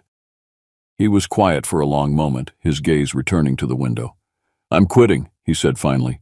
"As soon as I'm out of here, I'm done with the Park Service." I wasn't surprised. I'd been half expecting it. "Where will you go?" "My sister lives in Arizona. Desert. No forests, no mountains, no whatever that thing was." He looked at me again, his eyes haunted. "You should leave too, Darren. That thing, it's still out there." I couldn't argue with that. I knew he was right. But something kept me from agreeing, from saying I'd pack up and go too. Maybe it was stubbornness, or some misplaced sense of responsibility. Maybe it was the fact that I had nowhere else to go, no one waiting for me outside the park. "I'll think about it," I lied. Pete saw through it immediately. "No, you won't," he sighed. "You're going to stay, and that thing is going to be out there, watching, waiting." I didn't have a response to that. Pete quit the next day. I can't blame him. He packed his stuff and took off. Said he was done with the Park Service for good. Within a week, he was gone, headed for the Arizona desert without so much as a goodbye. Me? Well, I'm still here. Dumbass, remember? The higher-ups didn't believe us, of course. They chalked it up to a bear attack gone wrong, said we were just shaken up. But I know what I saw. And Pete knows too, even if he's halfway across the country by now. Life at the park tried to return to normal. I went back on patrol, though Frank kept me on the easier trails, closer to the ranger station. I didn't argue. The thought of going back into the deep woods, of possibly encountering that thing again, filled me with a cold dread I couldn't shake. The nightmares continued. Sometimes I'd wake up convinced the creature was in my cabin, standing at the foot of my bed with those empty eye sockets staring down at me. I started sleeping with my sidearm under my pillow, the safety off. About 3 weeks after the incident, something strange happened. I was in the station filing reports when 2 men in suits walked in. They weren't dressed for hiking or camping. Their polished shoes and pressed slacks stood out like sore thumbs among the muddy boots and rugged outdoor gear of the park rangers. They asked to speak with Frank, then with me. In the small meeting room at the back of the station, they introduced themselves as Agents Johnson and Miller from the U.S. Fish and Wildlife Service. But something about them, their stiff posture, the way they exchanged glances, the carefully neutral expressions, made me doubt that's who they really were. "We understand you had an encounter with an unidentified animal species," Agent Johnson said, his voice flat. I stuck to my story. "Black bear, aggressive one." Agent Miller's lips twitched in what might have been amusement. "Mr. Slade, we've read your report. We've also spoken with Mr. Jacobs." My stomach dropped. "Pete told you it was a bear, too?" "In his official report, yes," Johnson nodded. "But in our conversation with him in Arizona, he was more forthcoming." I swallowed hard, saying nothing. "We'd like you to tell us exactly what you saw," Miller said, leaning forward slightly, "no matter how unusual it might sound." There was something in his tone, a hint that he already knew, that made me crack. I told them everything, the campsites, the drag trail, the bodies, and the creature with its wrong proportions and empty face. As I spoke, neither of them showed surprise or disbelief. They just nodded occasionally, taking notes. When I finished, Johnson slid a photograph across the table. "Is this what you saw?" The image was grainy, taken from a distance, but there was no mistaking the elongated limbs, the emaciated torso, the featureless head. I felt my blood run cold. "Where did you get this?" I asked, my voice barely above a whisper. "That's classified," Miller replied smoothly, taking the photo back. "But you're not the first to encounter this phenomenon, and I doubt you'll be the last." "What is it?" I demanded. The agents exchanged another glance. "We don't know for certain," Johnson said carefully, "but we have theories. Some believe it's a previously undocumented species. Others suggest alternative origins." "What does that mean?" I pressed. Miller stood, straightening his jacket. "It means we appreciate your cooperation, Mr. Slade, and we recommend you keep this matter to yourself, for your own safety and for the safety of others who use these woods." They left shortly after, taking copies of all the reports and the memory card from the camera I'd found at the campsite. I never saw them again. Here's the kicker, though. A couple weeks after Pete left, I got a call from some government folks. Real serious types, asking a lot of questions about what we saw, where we saw it, what it looked like. They didn't say much, just nodded and took notes. And then they left. That was the last time I talked about it, until now. After they left, I tried to research similar incidents. I spent my off hours hunched over my laptop, searching for reports of strange creatures, unexplained disappearances in national parks, anything that might give me answers. Most of what I found was obvious hoaxes or easily explainable phenomena, but occasionally, buried in forum threads or obscure local news articles, I'd find something that sent a chill down my spine. Descriptions of creatures with impossible proportions, accounts of hikers feeling watched by something they couldn't see, stories of people found torn apart in ways no known animal could accomplish. There were patterns in the reports. They almost always occurred in remote areas with old-growth forests, often near water sources. The incidents tended to cluster in certain regions, including parts of the Cascades, and they seemed to be increasing in frequency. I created a map, marking every credible incident I could find. Over time, a picture emerged, not of random attacks but of territory. Whatever these things were, they had ranges, patterns. And my corner of the Cascades was right in the middle of one. I should have left then, should have followed Pete's example and gone somewhere, anywhere else. But I didn't. Maybe it was that same dumbass sense of duty that had gotten me into trouble in the first place. Maybe it was something else, a terrible fascination with what I'd seen, a need to understand what was out there in my woods. Because the thing is, every once in a while when I'm out in those woods, I get that same feeling, that prickling on the back of my neck, that sense that something's watching me, waiting. And maybe, just maybe, I'm dumb enough to stick around long enough to find out what it is. Funny thing though, when Pete quit, he told me, "Darren, I'd rather wrestle a bear than go through that again." I told him, hell, after this, I'd wrestle a bear for fun. Guess I should be more careful about what I wish for. 6 months passed. Winter came and went, burying the Cascades under a heavy blanket of snow that kept most visitors away. I welcomed the quiet, the solitude. It gave me time to think, to plan, to prepare. Spring arrived with its usual explosion of life wildflowers carpeting meadows, bears emerging from hibernation, birds returning from southern migrations. The park grew busy again, filled with hikers and campers eager to explore after months cooped up indoors.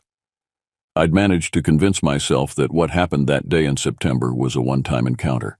That whatever that creature was, it had moved on, found new hunting grounds. The nightmares had become less frequent. The constant feeling of being watched had faded to an occasional unease. I was wrong. It started with reports from the eastern sector, damaged campsites, hikers feeling watched, strange sounds in the night. Nothing as severe as what Pete and I had encountered, but enough to set alarm bells ringing in my head. Frank called me into his office on a warm day in early May. "I need you to check out some disturbances in the eastern quadrant," he said, sliding a map across his desk. Several locations were marked with red X's. My mouth went dry. "What kind of disturbances?" "The usual spring stuff. Probably bears coming out of hibernation getting into campers' food supplies." Frank's expression was carefully neutral, but there was something in his eyes. A question maybe, or a test. I stared at the map. The marked sites formed a pattern, moving steadily west, toward the area where Pete and I had encountered the creature. "I'll go tomorrow," I said, trying to keep my voice steady. Frank nodded. "Take someone with you." "I'll go alone," I replied too quickly. His eyebrows rose. "After what happened to you and Pete? Not a chance. Take Morales." Maria Morales was the newest ranger, transferred in from Yosemite after Pete left. She was competent, tough, and completely unaware of what might be waiting in those woods. I wanted to protest, to insist on going alone, but that would raise too many questions, force me to explain why I was willing to face a dangerous bear by myself. So I nodded, accepting the assignment with a resignation I hoped wasn't too obvious. That night, I prepared more thoroughly than I had for any patrol in my career. I cleaned and loaded my rifle, packed extra ammunition, a more powerful flashlight, and a satellite phone I'd purchased with my own money. No more relying on Park Service radios that failed when you needed them most. I also packed something else, a small digital recorder. If I encountered the creature again, I wanted evidence, something the men in suits couldn't simply take away and classify. Morales met me at the station the next morning, her dark hair pulled back in a practical ponytail, her expression alert and eager. She'd been a ranger for 5 years before transferring, and it showed in her confident movements and careful preparation. "So, problem bear?" she asked as we loaded our gear into the Jeep. "Probably," I muttered, avoiding her eyes. "We'll see." The drive to the eastern sector was quiet, with Morales occasionally pointing out wildlife or asking questions about the park's geography that I answered mechanically, my mind elsewhere. We parked at the trailhead and continued on foot, following a well-maintained path that would lead us to the first marked location. Everything seemed normal at first. The forest was alive with sound bird song, the rustle of small animals in the underbrush, the distant call of a hawk. Nothing like the unnatural silence that had preceded our encounter with the creature. The first campsite showed typical bear damage, a torn-open cooler, claw marks on a tree where a food bag had been hung, paw prints in the soft earth. I felt myself relax slightly. Maybe Frank was right. Maybe it was just a bear. But as we moved to the second site, things changed. The forest grew quieter. That prickling sensation returned to the back of my neck, the feeling of being watched. I found myself scanning the trees more often, my hand straying to my rifle. Morales noticed. "Everything okay?" "Fine," I lied. "Just being careful." The second campsite was different. The damage wasn't consistent with a bear. A tent had been methodically torn apart, the fabric separated at the seams rather than ripped by claws.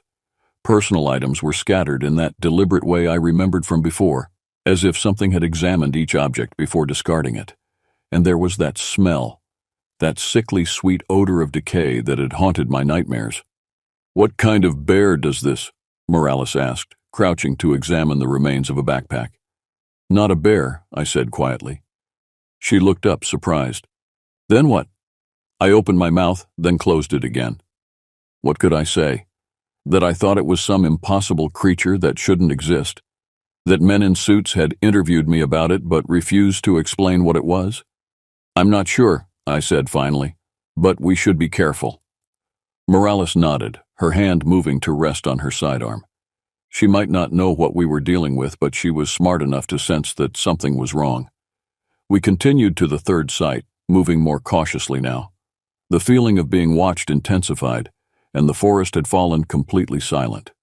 No birds, no insects, nothing but the sound of our own breathing and footsteps. The third campsite was the worst. Blood on the ground again, not a lot, but enough to indicate injury. The tents were destroyed, supplies scattered, and there it was, a drag trail leading away from the camp into the deeper woods. Morales saw it too. We need to follow that, she said, already starting forward. Someone could be hurt. I caught her arm. Wait. She turned, impatient. Darren, there could be injured hikers out there. Or there could be something dangerous, I countered. We need to be smart about this. She studied my face for a moment. You know something you're not telling me. It wasn't a question. I sighed, releasing her arm. Last fall, my partner and I encountered something out here. Something not natural. Not natural? She repeated skeptically. It looked almost human, but wrong. Too tall, limbs too long. It moved incredibly fast. It attacked us. Pete quit because of it. The words tumbled out, sounding even more ridiculous aloud than they had in my head. To my surprise, Morales didn't laugh or dismiss me. She just nodded slowly. I've heard stories from other parks. Things that don't match known species. Rangers and hikers going missing in areas they know well. She paused. Most people write it off as paranoia or misidentification.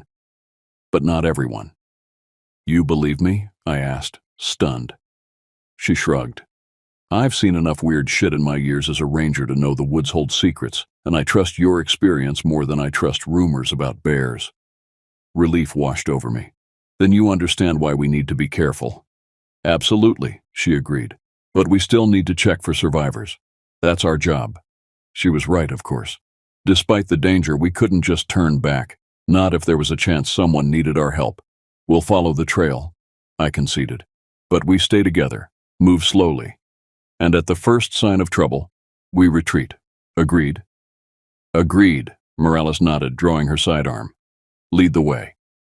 The drag trail led us deeper into the forest, away from established paths. Just like before, the trees grew older and larger, the canopy thicker, casting everything in a perpetual twilight.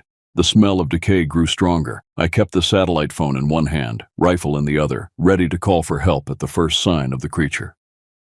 Morales moved beside me, alert and tense, her eyes constantly scanning our surroundings. Do you hear that? She whispered after we'd been walking for about 20 minutes. I stopped, listening. At first I heard nothing. Then, faintly, a sound reached my ears, a soft, rhythmic thumping, like something heavy being struck against wood. What is that? I murmured. Morales shook her head. No idea. We moved forward more cautiously, the sound growing louder with each step. It was coming from somewhere ahead, beyond a dense stand of trees. As we approached, I could make out a small clearing. The drag trail led directly to it. The thumping sound was clear now, steady and deliberate. Morales and I exchanged a glance, then slowly, carefully moved to the edge of the clearing, staying hidden among the trees. What I saw made my blood run cold. In the center of the clearing stood a crude structure, a framework of branches and logs lashed together with what looked like strips of fabric and other things I didn't want to examine too closely. It resembled a primitive shelter or blind, large enough for something the size of the creature to hide within. But it wasn't the structure itself that froze me in place. It was what surrounded it. Bodies. Or parts of bodies. At least 3, maybe more, in various states of dismemberment. They were arranged in a rough circle around the structure, some parts hanging from branches, others staked to the ground with sharpened sticks. And there, Moving among them with that jerky, unnatural gait was the creature. No, creatures. There were two of them, their pale, elongated forms sliding between trees and body parts with fluid, inhuman movements. The thumping sound came from one of them, striking a branch against a tree trunk in a steady rhythm. The other moved between the bodies, manipulating limbs and torsos with its two long fingers, arranging them like a child playing with dolls. Neither creature had noticed us yet, too absorbed in their macabre activities. Beside me, Morales had gone completely still, her face drained of color. "What the fuck?" she breathed, so quietly I barely heard her. I put a finger to my lips, then slowly, carefully began to back away. We needed to get out of here, to call for help, though what kind of help would be effective against these things I had no idea. We had moved perhaps 10 feet when disaster struck. Morales's boot came down on a fallen branch, snapping it with a crack that seemed deafening in the silence of the forest. Both creatures froze. Then, as one, their heads swiveled toward us, those empty eye sockets somehow finding us despite our concealment. For a heartbeat, nothing moved. Then, one of the creatures let out that keening wail I remembered from my first encounter, and they both began to move toward us with terrifying speed. "Run!" I shouted, grabbing Morales by the arm and yanking her back toward the trail. We crashed through the undergrowth, all attempts at stealth abandoned. Behind us, I could hear the creatures pursuing, their movements creating a sound like nothing I'd ever heard, a strange, skittering noise punctuated by that awful wailing. I fumbled with the satellite phone as we ran, trying to dial with one hand while keeping my rifle ready with the other. Morales ran beside me, her sidearm out, occasionally turning to fire behind us. The shot seemed to have little effect. The creatures kept coming, gaining on us with every stride of their impossible limbs. "The trail splits ahead," Morales gasped. "Which way?" I remembered the terrain from our hike in. "Left, downhill, toward the river." Maybe water would slow them down, maybe not. But it was our best chance. We veered left at the fork, the path dropping steeply toward the sound of rushing water. Behind us, one of the creatures screamed, not in pain, but in what sounded almost like frustration. The satellite phone finally connected as we ran, a voice crackling through the static. "Emergency services. What's your situation?" "Park rangers under attack," I shouted into the phone, not caring how crazy I sounded. "Eastern quadrant of Cascade Park, following Trail 27 toward Rattlesnake River. Send everyone." "Sir, can you describe the nature of the—" The connection cut off as I stumbled, nearly falling down the increasingly steep path. I shoved the useless phone into my pocket and focused on keeping my footing. The river came into view below us, swollen with spring melt, its waters churning white over rocks. The path ended at a narrow footbridge, just a simple wooden structure spanning the 30 feet of rushing water. "The bridge!" I gasped. "Get across!" Morales reached it first, sprinting across the wooden planks. I followed, risking a glance back as I reached the midpoint. The creatures had emerged from the trees. They stood at the edge of the clearing, their tall, gaunt forms stark against the green backdrop. They seemed hesitant, swaying slightly as they stared at the bridge and the rushing water below. I kept moving, reaching the other side where Morales waited, her gun aimed at the creatures. "They're not following," she said, her voice tight with adrenaline. She was right. The creatures remained on the far bank, those eyeless faces turned toward us. Then slowly, they began to retreat, sliding back into the trees with those fluid, wrong movements. We watched until they disappeared entirely, neither of us speaking. Only when they had been gone for several minutes did I let out the breath I'd been holding. "What the hell were those things?" Morales finally asked, her voice shaking slightly. I shook my head. "I don't know, but they're territorial. They mark their hunting grounds, and they're spreading." Morales holstered her weapon, her hands still trembling. "We need to report this." "To who?" I asked bitterly. "The Park Service that wrote off my last encounter as a bear attack? The fish and wildlife agents who took my evidence and disappeared?" She was quiet for a moment, then said, "We can't just do nothing, Darren. Those things killed people. They're still killing people." I knew she was right. Whatever those creatures were, they weren't going to stop. Their territory was expanding, moving closer to popular trails and campsites. It was only a matter of time before more hikers disappeared, before more rangers encountered what we had. "We'll report it," I said finally. "Document everything. Pictures, coordinates, detailed descriptions. Make it impossible to ignore." Morales nodded, her expression resolute. "And if they still don't believe us?" I thought about Pete, about his decision to leave rather than face those things again. For a moment I envied his choice, the simplicity of walking away, but I couldn't do that. This was my park, my responsibility. And maybe, just maybe, I was exactly the dumbass who needed to stay and fight. "Then we handle it ourselves," I said quietly. We made our way back to the Jeep without further incident, though every shadow, every rustle of leaves made us tense and ready. I kept expecting to see those pale, twisted forms emerging from the trees, but they never did. As we drove back to the ranger station, Morales and I discussed our plan. We would make our report as detailed and evidence-based as possible. We would insist on a full investigation, on closing the affected areas to the public, and if that failed, if we were dismissed or ignored, we would return, with more rangers, more weapons, more preparation.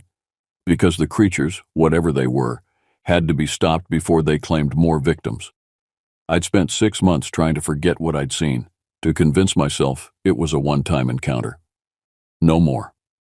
Now I knew the truth, that there were things in these woods that defied explanation, things that were watching, waiting, hunting, and sometimes, when you're in the woods, being a dumbass who sticks around might be the only thing standing between those things and the people who have no idea what's waiting for them among the trees.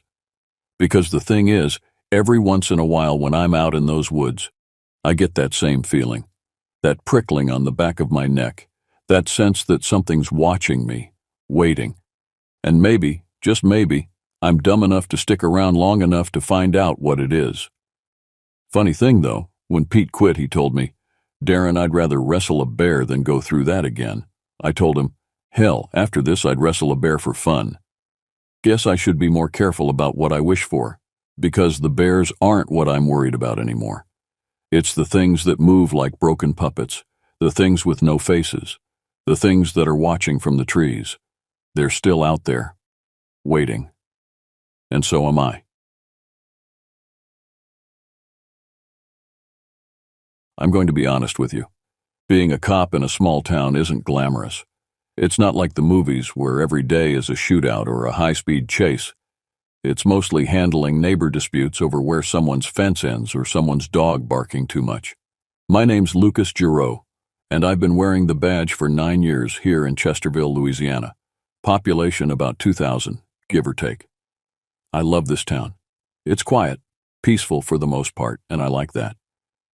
The station sits on Main Street, a small brick building wedged between Mabel's Diner and the post office.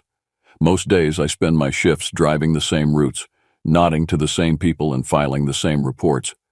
Sheriff Daniels runs a tight ship, but there's not much to keep tight in Chesterville.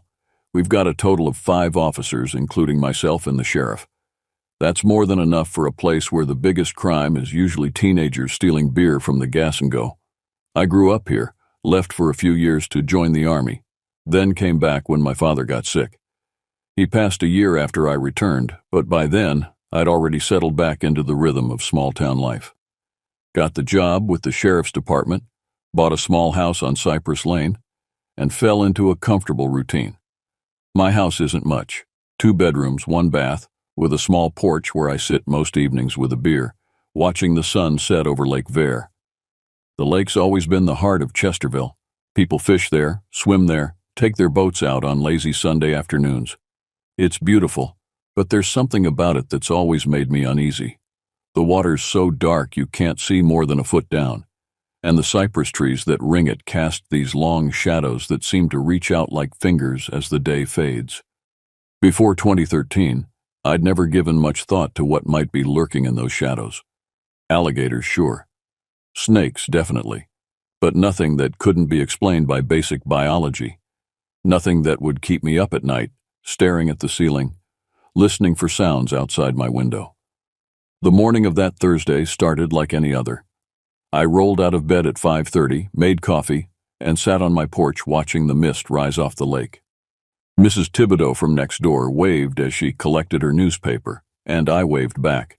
Her husband Frank had died the year before, and she lived alone with 3 cats and a collection of porcelain angels that filled every windowsill of her house. "Morning, Officer Giroux," she called. "Gonna be a hot one today." "Yes, ma'am," I replied, raising my coffee cup in salute. "Stay cool." At the station, Sheriff Daniels was already at his desk, finishing the last of a box of donuts from Mabel's. He nodded as I walked in. "Looks like we got a call from the Perkins place again," he said, pushing a report toward me. "Their mail got stolen 3 days in a row. Probably raccoons, but you might want to take a drive out there." I nodded, taking the report. "Anything else?" "Just the usual." "Oh, and keep an eye out near the high school. Principal called and said she's seen some strange cars parked across the street after hours. Probably nothing, but worth checking." That was my day. Checking on stolen mail, driving past the high school a few times, and stopping at the Gas and Go for lunch. By evening, I was parked near the lake, filling out paperwork while listening to the radio play an old Hank Williams song. My coffee had gone cold, but I sipped it anyway, watching the last of the sun disappear behind the tree line. The radio crackled to life. "Unit 3, we got a call about a domestic disturbance, 14 miles out of town, edge of the bayou. 1545 Cypress Marsh Road. Caller didn't leave a name, just said there was screaming." I sighed, setting down my coffee. 10-4 dispatch. I'm on my way. The thing about domestic calls is, you never know what you're walking into.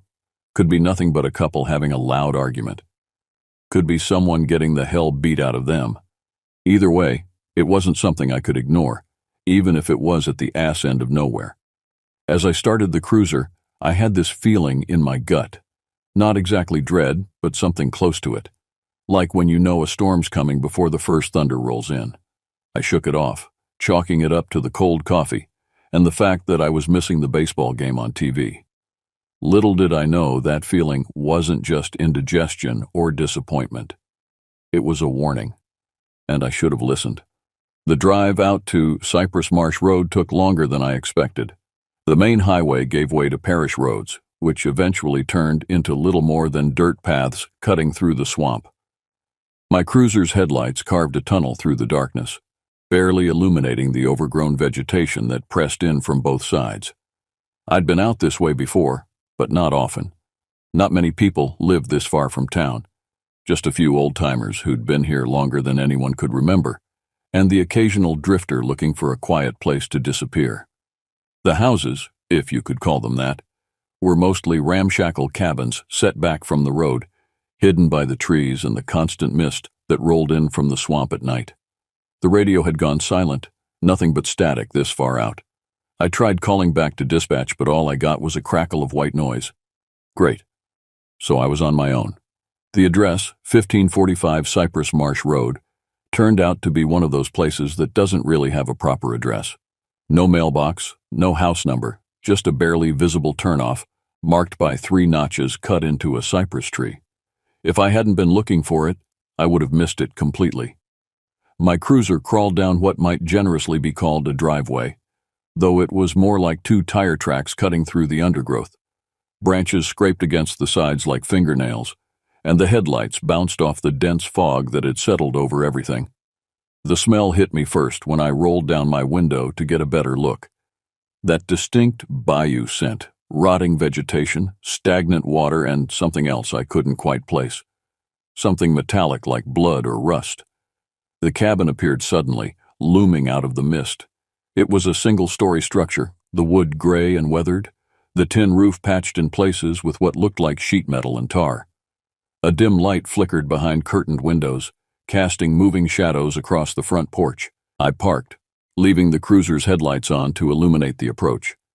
As I stepped out, my boots sank slightly into the soft ground. The night was unnaturally quiet. No chirping cicadas, no croaking frogs, none of the usual bayou night sounds. Just a heavy, waiting silence that pressed against my eardrums. "Hello?" I called out, one hand resting on my holstered gun. "Chesterville Police." No response. Not even movement behind the curtains. I approached slowly, scanning the surroundings.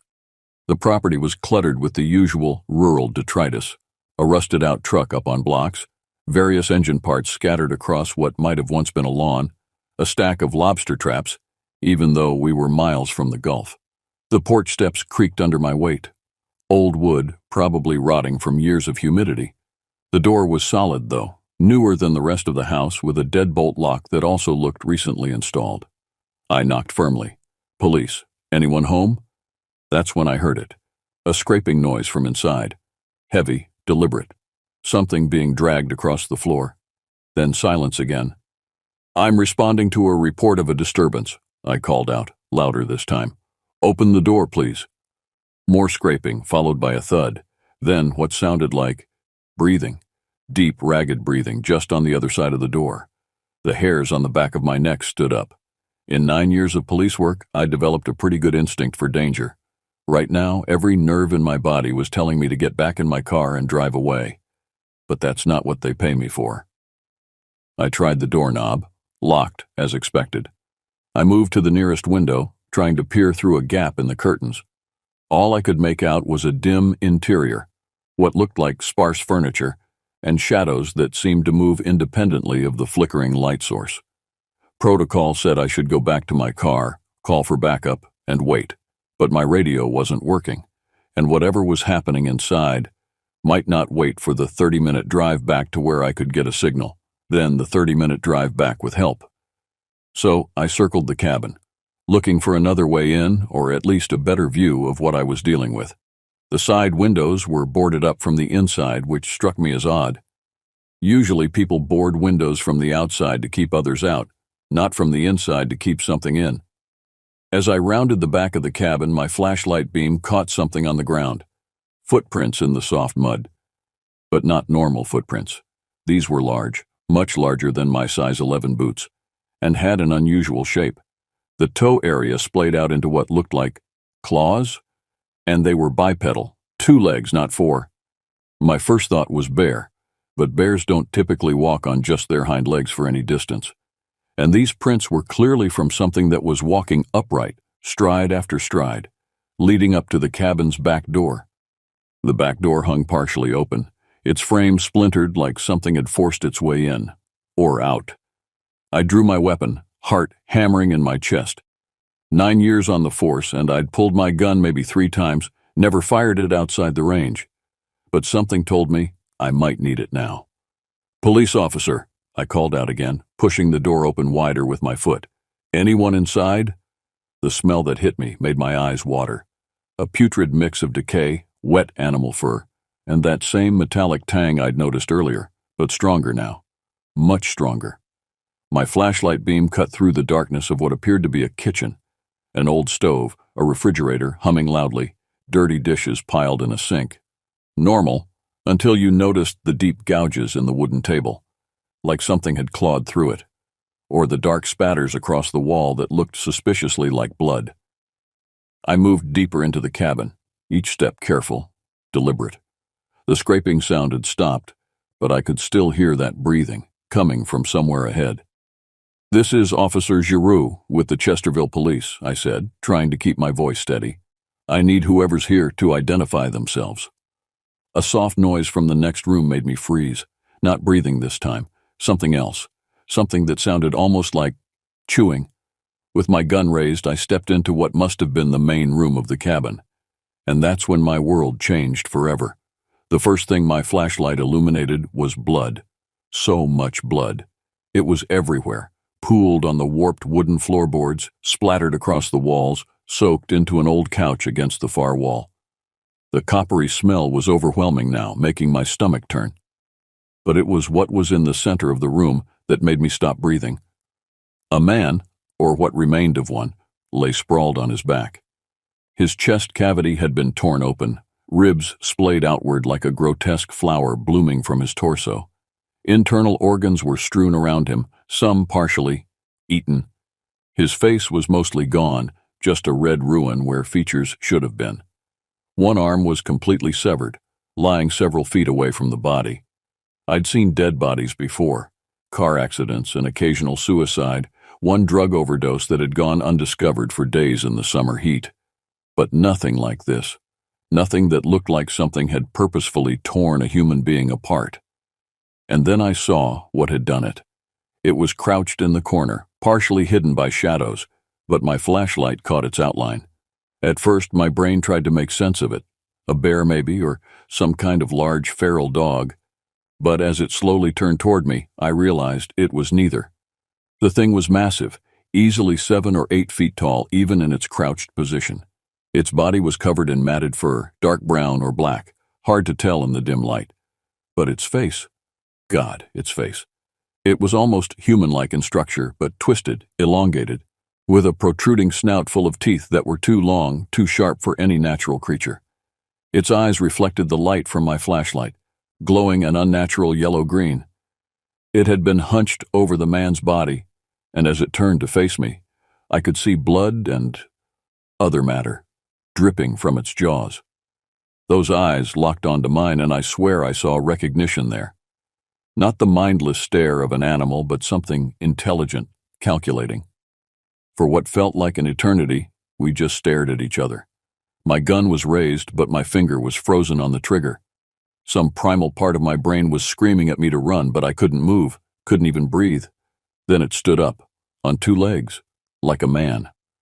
But no man was ever built like this, with hunched shoulders that seemed too broad for the doorframe, arms that hung down past where knees should be, ending in hands, if you could call them that, with curved claws that looked like they could tear through steel. It took a step toward me, and that broke my paralysis. I fired. Once, twice, 3 times. The bullets hit. I saw the impact, saw dark fluid spurt from its chest, but it barely flinched. It let out a noise that wasn't quite a growl, not quite a roar, but something in between, deep and resonant enough that I felt it in my chest. I kept firing, emptying my clip into the thing's upper body. It staggered slightly, looking down at the wounds in what seemed almost like annoyance. Then it looked back at me, and I swear, I saw its mouth twist into something like a smile. That's when I ran.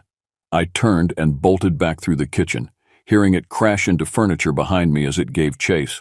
I hit the back door at full speed, bursting outside into the night air that suddenly felt clean and sweet compared to the charnel house I'd just left.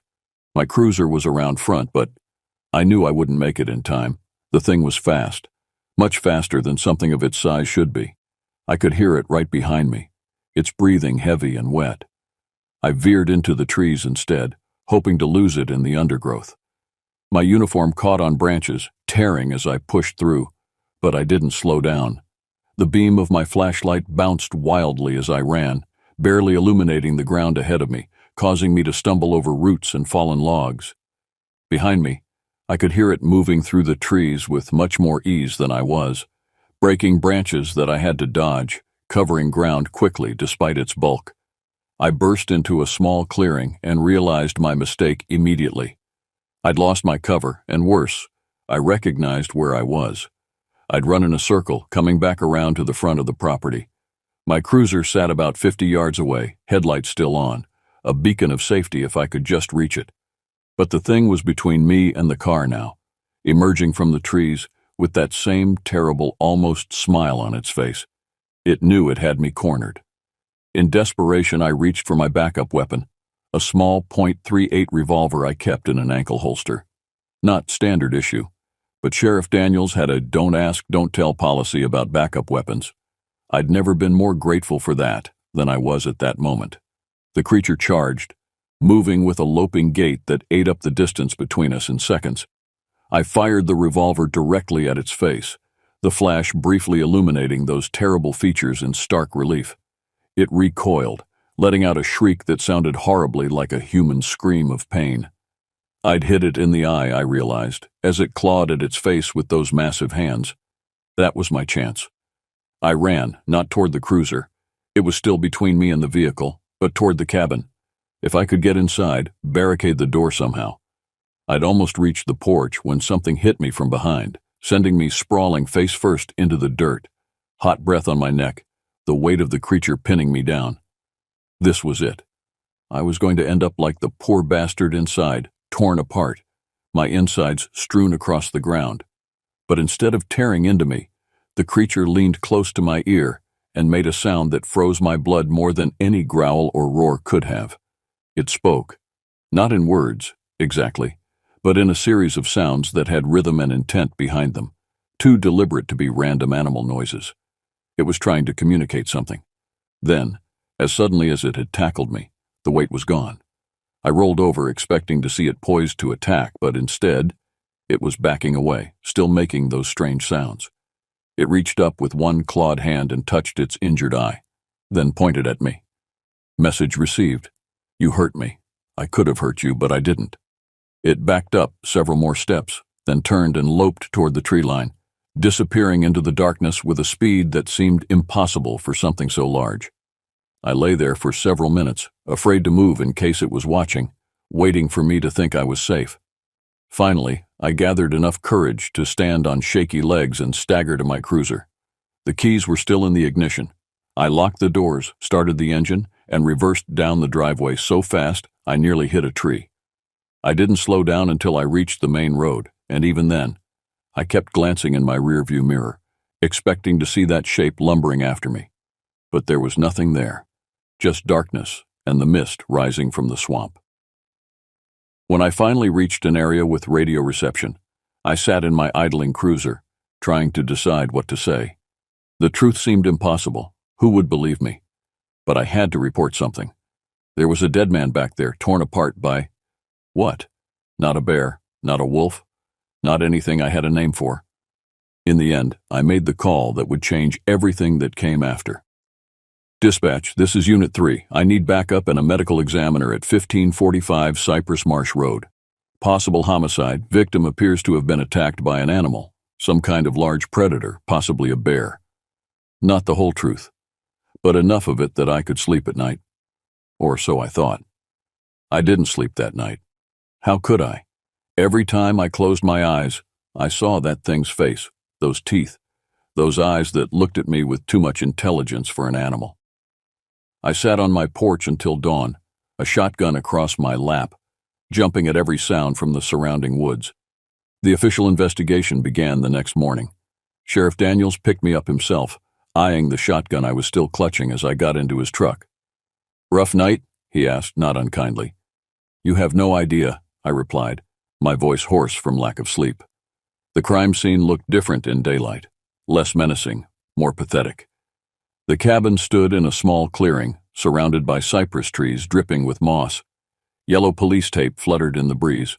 Someone had already been out here to secure the scene. Dr. Landry, the parish medical examiner, was waiting for us. She'd driven down from the county seat, her pristine white coat already stained with mud from the property. Gentlemen, she greeted us, her face grim. I hope you haven't had breakfast yet. The body was still where I'd found it, though now covered with a sheet. When Dr. Landry pulled it back, Sheriff Daniels swore under his breath. The carnage looked even worse in daylight, more real somehow. What the hell did this? He asked, looking from the body to me. I hesitated. Like I said on the radio, some kind of animal attack. Bear, maybe. Dr. Landry frowned, poking at the chest cavity with a gloved finger. I've seen bear attacks before. This isn't it. Wolf, then? Sheriff Daniels suggested. Maybe a whole pack? She shook her head. The bite radius is all wrong. These wounds were made by something with a much larger jaw than any wolf. And these claw marks. She pointed to deep gouges in what remained of the victim's shoulders. These are unusual. What do you mean unusual? I asked, though I already knew. The spacing, the depth, they're not consistent with any predator native to this area. And look at this. She pointed to a pattern of tears in the flesh. Whatever did this was deliberate, almost surgical in places. Sheriff Daniels looked uncomfortable. So what are you saying, Doc? We got some kind of mountain lion down from Arkansas? Escaped exotic pet? Dr. Landry stood up, pulling off her gloves. I'm saying I don't know what did this. Not yet. I'll need to get him back to the lab, run some tests. While they continued discussing possibilities, I walked through the cabin, retracing my steps from the night before. In the main room, I found my empty shell casings scattered across the floor. 9 from my service weapon, 2 from the backup revolver. But something was missing. Blood. There should have been blood from the creature where my bullets hit it. I'd seen the impacts, seen fluid spurt from the wounds. But in the morning light, there was nothing. No blood trail, No sign that I'd injured it at all, except I found a single dark droplet near the back door. Not red like human blood, but almost black, with an iridescent sheen like oil on water. I called Dr. Landry over. "What do you make of this?" I asked, pointing to the droplet. She crouched down, examining it without touching. "Not human, that's for sure. Can't say more without testing it." She took a sample, carefully scraping it into a vial. Outside, 2 deputies were searching the perimeter. One of them, Mike Theriot, waved me over. "Found something weird, Giroux," he said, pointing to the ground behind the cabin. "Take a look at these tracks." They were the same tracks I'd seen the night before, only clearer in the morning light. Large bipedal footprints with distinct claw marks at the ends of the toes. They led from the back door into the swamp, eventually disappearing where the ground became too saturated to hold prints. "What the hell makes tracks like these?" Theriot asked, scratching his head. "Walking on 2 legs, but clearly not human. Bear, maybe," I suggested weakly, sticking to my story. "They can walk on their hind legs for short distances." "For short distances, sure," Theriot agreed. "But these go on for at least 30 yards that I can see. And look at the stride length. Whatever made these was booking it." Sheriff Daniels joined us, frowning at the tracks. "Get plaster casts of these," he ordered, "and expand the search perimeter. I want to know if there are more tracks or any evidence of where this thing might have gone." By midday, we had a name for our victim, Jacob Mercer, 42, ex-con, who'd done time for armed robbery and assault. He'd been living in the cabin for about 6 months, according to the property owner, who lived in Texas, and claimed he hadn't even known someone was occupying the place. No one reported Mercer missing. No one had apparently cared enough to check on him when they heard screaming. The anonymous call had likely come from a neighbor half a mile away, who just wanted the noise to stop so they could sleep. We found his wallet, some cash, and drugs in the cabin, ruling out robbery as a motive. Not that I'd suspected a human attacker anyway.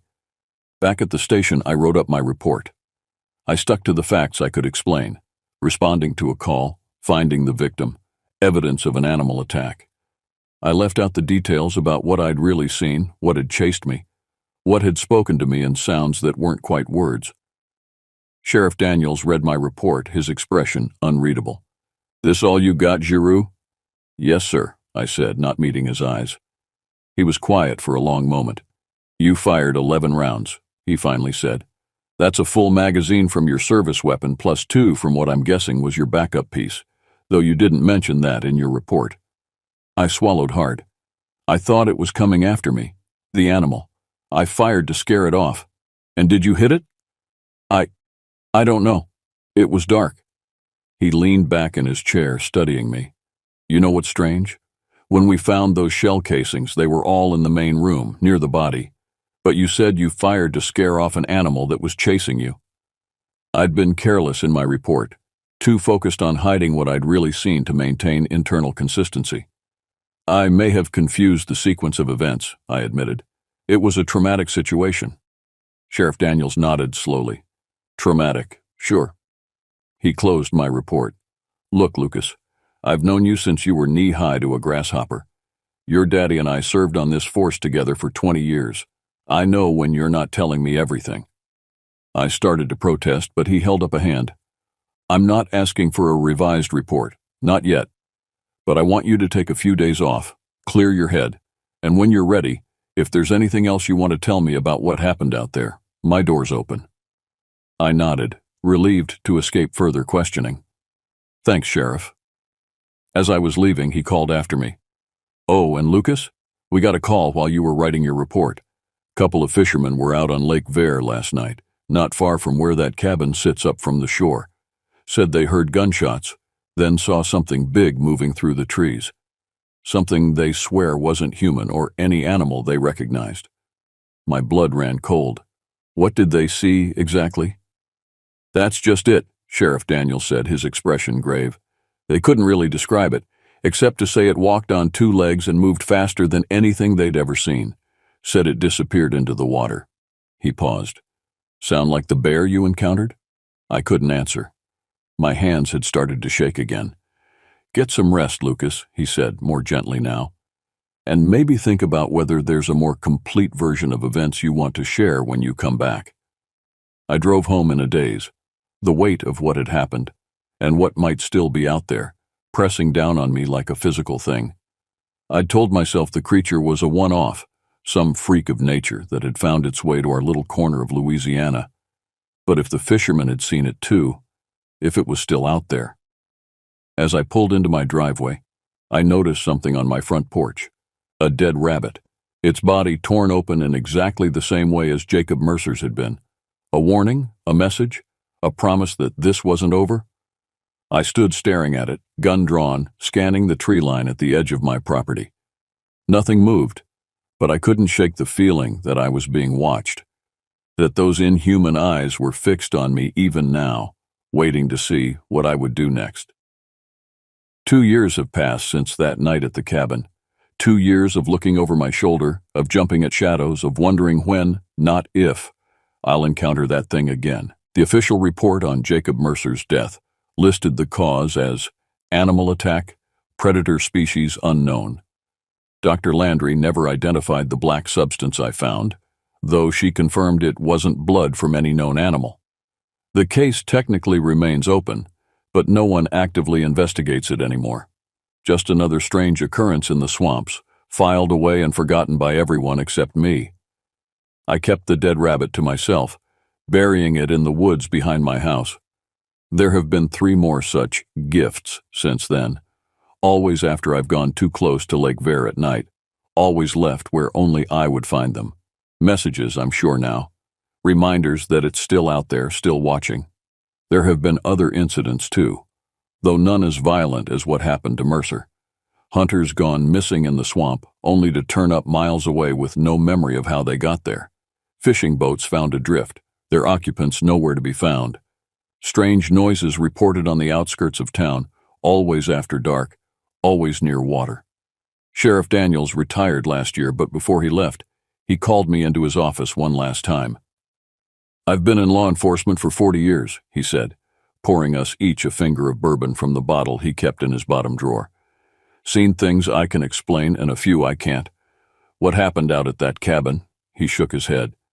"I never pressed you for the full story because I'm not sure I want to know. But whatever's out there, it's not done." "No," I agreed, taking a sip of bourbon. "It's not." "Be careful, Lucas," he said, his eyes serious. "Some mysteries are better left unsolved. But I can't leave this one alone, as much as I've tried. I've spent countless hours researching, looking for similar cases across the country, across the world. There are stories, always dismissed as hoaxes or mass hysteria, of creatures that match what I saw. Different names in different regions. Rougarou in Cajun folklore, Wendigo further north, Sasquatch in the Pacific Northwest. Always described as standing upright, always with a mix of human and animal features, always with intelligence behind their eyes. Most people write these accounts off as tall tales or misidentifications of known animals. I might have too, once. But I know what I saw. I know what spoke to me in that clearing. I've taken to patrolling the lake at night, against all better judgment. Not looking for the creature exactly, but not avoiding it either. More like preparing. I carry silver bullets now, blessed by Father Mouton at St. Agnes Church, under the pretense that they're for protection against evil. I'm not sure they'll work any better than regular bullets, but the legends all mention silver, and I'm not taking chances. 2 months ago, I found tracks again, fresh ones, leading up from the lake to a campsite where a family had been staying. They were gone when I arrived, their tent shredded, blood splattered across their cooking equipment. I followed protocol, called it in as a possible animal attack, helped organize a search party. We found the parents 3 days later, huddled in a cave 5 miles away, dehydrated and confused but alive. Their 7-year-old daughter was with them, physically unharmed but changed somehow. She doesn't speak anymore, just draws the same picture over and over. A tall, dark figure with glowing eyes standing at the edge of the water, beckoning. I keep one of her drawings pinned to my bulletin board at home, next to maps marking every sighting, every unexplained event in the area for the past 2 years. They cluster around Lake Vere and the surrounding swamp, forming a pattern I'm only beginning to understand. Last week, I took a boat out on the lake after dark, against every instinct for self-preservation I possess. The water was still, unnaturally so. No ripples despite the breeze that ruffled the trees along the shore. I cut the engine in the center of the lake and just drifted, waiting. Hours passed, with nothing but the occasional splash of fish and the distant calls of night birds. Then, just as I was about to start the engine and head back, I saw it. Not the creature itself, but a disturbance in the water, something large moving beneath the surface, circling my boat. A shadow darker than the black water around it, massive, deliberate in its movements. I stayed perfectly still, one hand on my gun, watching as it completed 3 circles around me, each one closer than the last. Then it stopped, directly beneath the boat. I could feel its presence, a weight of attention focused upward. "I know you're there," I said aloud, my voice steady despite the fear coursing through me, "and I know you understand me." Nothing happened for several long moments. Then, slowly, the boat began to rock, gently at first, then with increasing force, not enough to capsize me, but enough to make it clear that it could if it wanted to. A message, again. I started the engine and headed back to shore, feeling those eyes on me the whole way. I don't think it wanted to harm me. If it did, it would have done so already. No, I think it was communicating something else. A boundary, perhaps. This far, no further. The lake is mine, but that can't last. Chesterville is growing, slowly but surely. New houses being built closer to the lake, more people venturing into the swamp for recreation. Sooner or later, someone's going to cross paths with that thing who isn't as lucky as I was. Someone's going to end up like Jacob Mercer, unless I do something first. I've started gathering supplies, motion-activated cameras, stronger weapons, recording equipment. Whatever this thing is, I need evidence, proof that it exists. Not just for my own sanity, but because if others are going to protect themselves, they need to know what they're up against. Sheriff Mitchell, Daniel's replacement, thinks I'm obsessed. Maybe I am. But I was there that night. I saw what happened to Mercer. I felt that thing's breath on my neck, heard those sounds it made that were almost words, and I've seen what it's done since. Sometimes at night when I sit on my porch with a beer and my shotgun, watching the mist rise off Lake Vere, I wonder if I'm being haunted, not by a ghost, but by something more primal, more ancient. Something that was here long before Chesterville existed and will be here long after we're gone. The Bayou Shadow. That's what some of the old-timers have taken to calling it. A legend already forming around the incidents of the past 2 years, growing with each retelling. But I know it's more than a legend. I know it's real, and I know it's waiting.